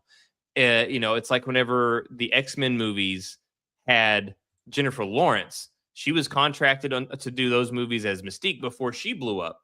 And they still had her just be this small character. She was this huge star, and they just kept her as this small character in their movies. You got Walton Goggins, man. Like, let him be Walton Goggins. Don't try to minimize his role. If he's blowing up right now and everybody wants a piece of Walton Goggins, give him a bunch of Walton Goggins in this show. So it makes storyline sense, and it just makes rational sense whenever it comes to profitability. Just put this guy on the screen and let him do what he does. You're muted. I've been following him for quite a long time myself, not as far as you, I don't think, but justified for me. But from the instant he says the line, now that is just one small drop in a very large bucket of drugs. I mean, that was it, man. That was from that moment on, he owned that show for me and has not lost grip on it. He was supposed to die in the first episode or 2 episodes of Justified, and everybody liked him so much they just kept him around, and he became the main antagonist of the entire series. Yeah, and he had to, and he was perfect. He's magnetic. But and even in that stupid show, Vice Principals with Danny McBride, was it that one he was in? Yes, that was very good as well. But anyway, in this show, he's great. And if you haven't watched it, watch it. It's a great show. Yep, could not recommend it more highly. So what else you got? That's all I got, I think, before we obviously have the last topic we need to discuss. And what was the last topic? It's been a long day. What was the last topic? The last topic we need to discuss is this Doomsday trailer fiasco we got going. Oh, yes, that's right. I did not learn about, I'd heard a little bit about it, but I didn't know that you watched it until just before we started. So yeah, let's talk about that. So Marvel, obviously no secret that us as a duo, and certainly me as an individual, not pleased with the current state of Marvel. And a lot is, and that's most people, and a lot is riding on this whole Doctor Doom situation. Robert Downey Jr., will it work? What are they going to do? It's a lot of pressure. It's a lot of pressure, and they are really going to have to pull out all the stops. So yeah, I had heard that there was a leaked trailer that you have seen. So if you want to avoid spoilers on anything, obviously this isn't going to spoil the movie. It's going to be the first trailer that they released, but if you don't want to know anything about that, you feel free to move on here, but we're going to break down what you saw in the trailer. So this trailer apparently accompanies the Avatar Fire and Ash movie. So you go see it. So it will officially release very, very soon. Yeah. So anyway, basically they are bringing back Steve Rogers, aka Chris Evans. Actually, Chris Evans, aka Steve Rogers, right? Yes. As Captain America, to be the protagonist to Robert Downey Jr.'s Doctor Doom, who is the artist formerly known as Iron Man. So, and I understand a lot of the fans are already calling this Captain America Civil War Part 2. And then there's people think that Disney's grasping at straws, trying to recapture the old nostalgia of the first 4 phases of the MCU that were awesome. And there's also fans that are pissed off because they think Anthony Mackie's getting a bad shake because he's already being supplanted as Captain America. Then there's the weird shit with the trailer that shows Steve Rogers pushing a stroller with his kid in it. Whose kid is that? Probably Peggy's and his kid. Not a big deal. Looking at his old superhero suit. And then, yeah, so I don't know all of that part, but I'm telling you because I only got a large segment of the leak, but that's where we're at. So I don't know what your thoughts are on those things, but the gist of it is Steve Rogers is coming back as Captain America.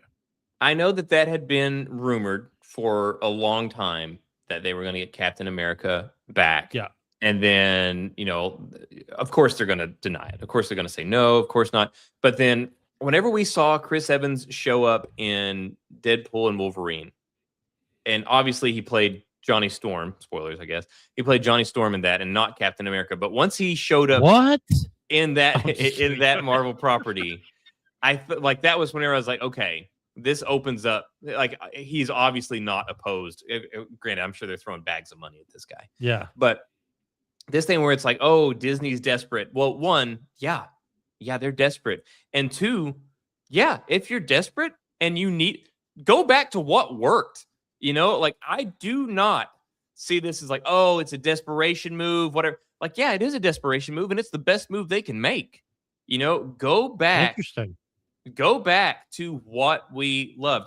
And I love Anthony Mackie. We've talked about this one before. He's gotten dealt a bad hand in a couple of situations, like whenever he had to do season 2 of Altered Carbon, and he was just dealt a bad hand, and that show got canceled after that. It's not his fault. That it was the whole thing. Anyways, I like Anthony Mackie, but especially in the world of movies, it is very hard to recast characters, even though he's not technically being recast. It wasn't Anthony Mackie playing Steve Rogers. It was Anthony Mackie, and his character, Falcon, taking over for Steve Rogers as Captain America. Yeah. So it was this whole weird thing, but it just doesn't work in movies, and it doesn't work in comics, because in comics, everybody it works for a time in comics, because in comics, everybody knows that they have that moniker for a little while until eventually it goes back to Steve Rogers. Somehow, some way, it will go back to Steve Rogers. It is not this thing of like, they give it back to Steve Rogers, but everybody's like, what? I thought he was dead or retired. It's comics. It's going to go that way. Yeah, everybody comes back. But it just doesn't work that way in movies. So I don't think that they ever should have made him Captain America. I think they should have, give him the shield, but still just call him Falcon. Let him be Falcon. Yeah. Even give him a different suit. Red, white, and blue star. Just don't call him Captain America. Because it just doesn't work the same. So I think that people might say, oh, poor Anthony Mackie. Trust me, I bet Anthony Mackie's bank account just fine with this movie. Yeah. And I suspect they will give him a significant role here. I mean, they have to. There's got to be this thing. And I think they'll take care of that. But anyways, yeah, I'm on board. Bring Chris Evans back. Bring back the things that worked and get this train back on the rails. And then we will figure out how to go away from it from here. We'll rebuild, we'll restructure, we'll do what we need to do. But right now, nothing that they are doing is working. 20-second hypothetical. You walk into the movies, the previews and trailers go, the movie starts to roll. We're introduced to Captain America. He faces off against Dr. Doom right at the beginning, and Dr. Doom kills him within 5 seconds, and we find out that this whole thing was a foil. that would be Disney willing their own demise into existence.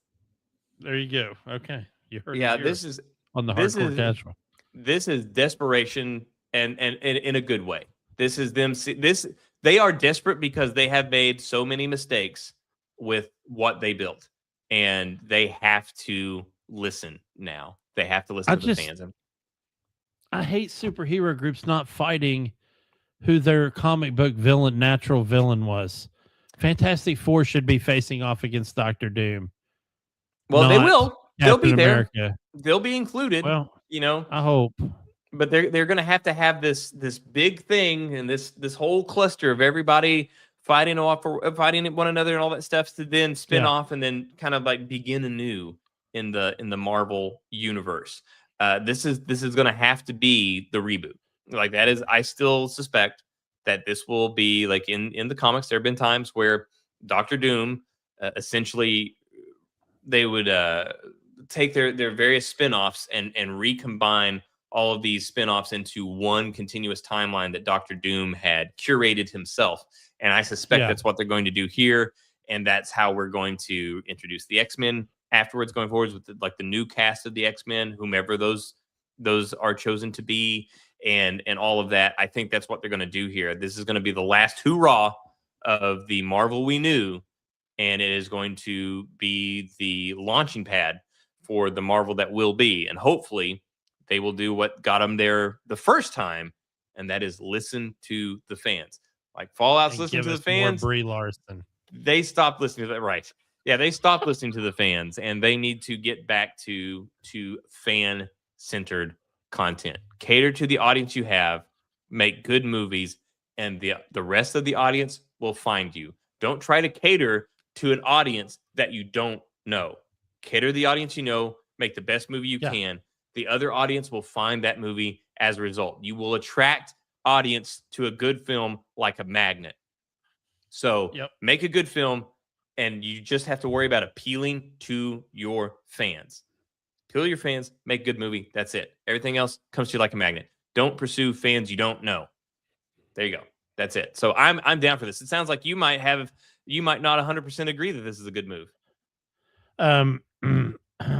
Well, yeah, I'm not the biggest fan of this. Much like sports, I think people should leave their sport on a high note and not stay on just to stay on and ruin their legacy. And I just don't want Steve Rogers to go out that way, even though I'm not a huge Captain America fan.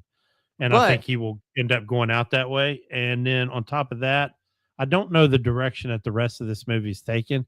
I was never a fan of RDJ getting cast as Dr. Doom after playing such a high profile character like Iron Man. So man, they're going to have to show me something, because right now I'm just not excited. No, I get that. I don't have a lot of enthusiasm for it. They're for sure going to have to earn that back. But I get ending things on a high note, which I think they will.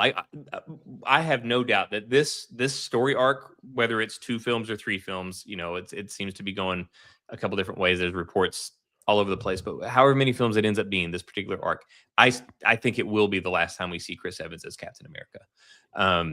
I think it will end this way. However, like you said, in sports, you end your career on a high note, you go away. However, when Jordan finally left and he put basketball in his rearview mirror, some dude with the athletic ability of like me or something like that wasn't wearing a Michael Jordan jersey every game and dragging his name through the dirt. And that's what Disney did.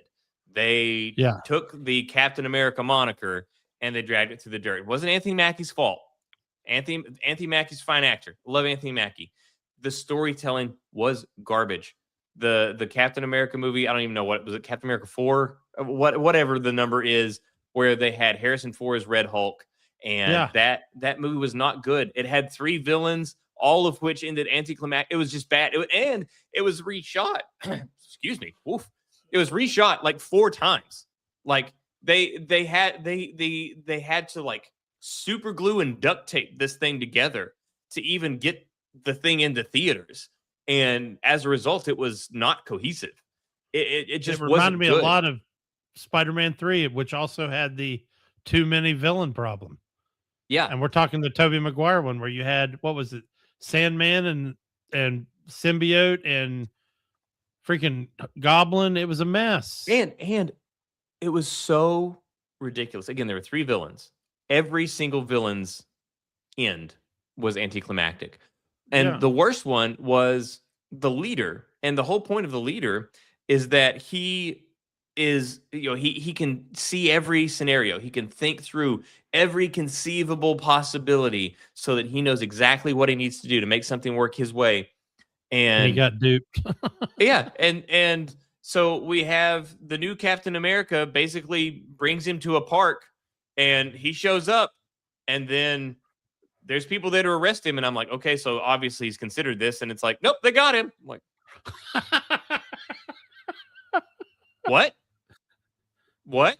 I'm like, And okay, so yeah, so I was like, well, then that's got to be that's the point where they ran out of money. yeah. So I was like, well, then that's got to be part of his plan. He's like, oh, yep, you got me. Take me away, guys. And then he's gonna. Yeah. Nope, that's it. Oh, yep. The one thing I didn't account for is you inviting me to a park and me accepting. Like what? What? That's it? Yeah. Like the tactician was outsmarted by, I'm going to lure you to a park bench, and now look, these gentlemen with the handcuffs, you're going with them. Okay. Like, dude, what? So yeah, it was awful. It was awful. It was so bad. So yeah, Disney took that Captain America moniker, and they had somebody else wear the Jordan jersey, but they didn't script. They didn't script a Jordan story. And yeah, so if I was Chris Evans, I'd be Jordan too. Put 23 back on and fix it. Yeah, no shit. So yeah, I'm not excited yet. Like you said, Not either.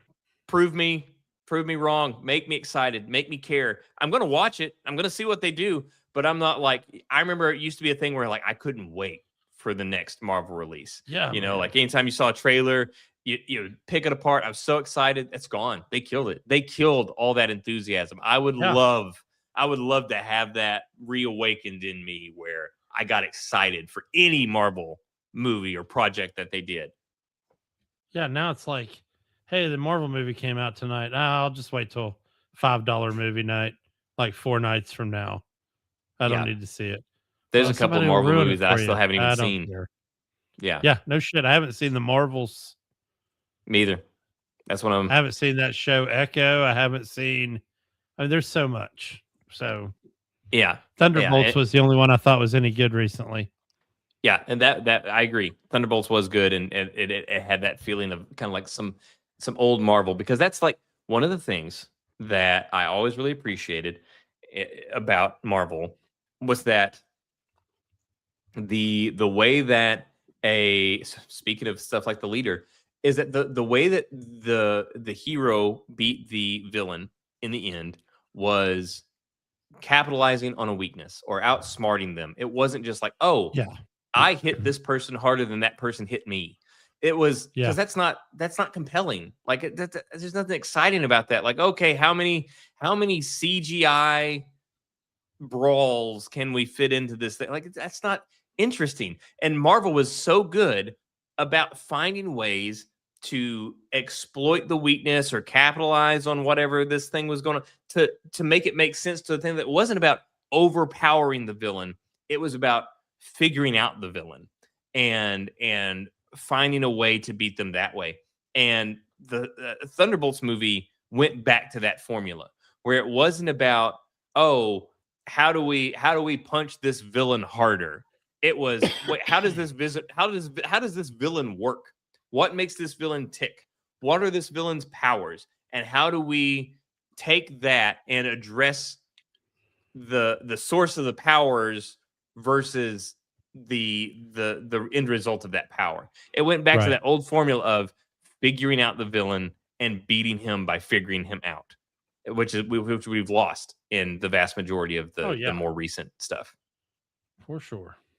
So, all right. Well, thank you guys for joining us and putting up with us as we dealt with allergy issues and things like that. Our cough buttons. No kidding. Some of which I missed whenever I would apologize. But thank you for joining us. We will see what happens next week. Obviously, Christmas is on a Thursday. We may not be able to be live on Thursday. We'll post something on the community board. Maybe it'll be Friday or whatever. But subscribe, turn on the notifications, and you'll know when we do go live, one way or the other. But we will come to you next week. We know you're watching.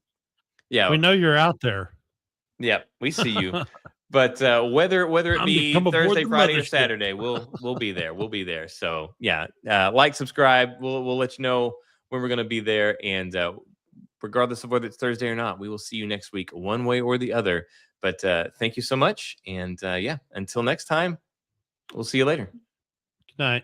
I must be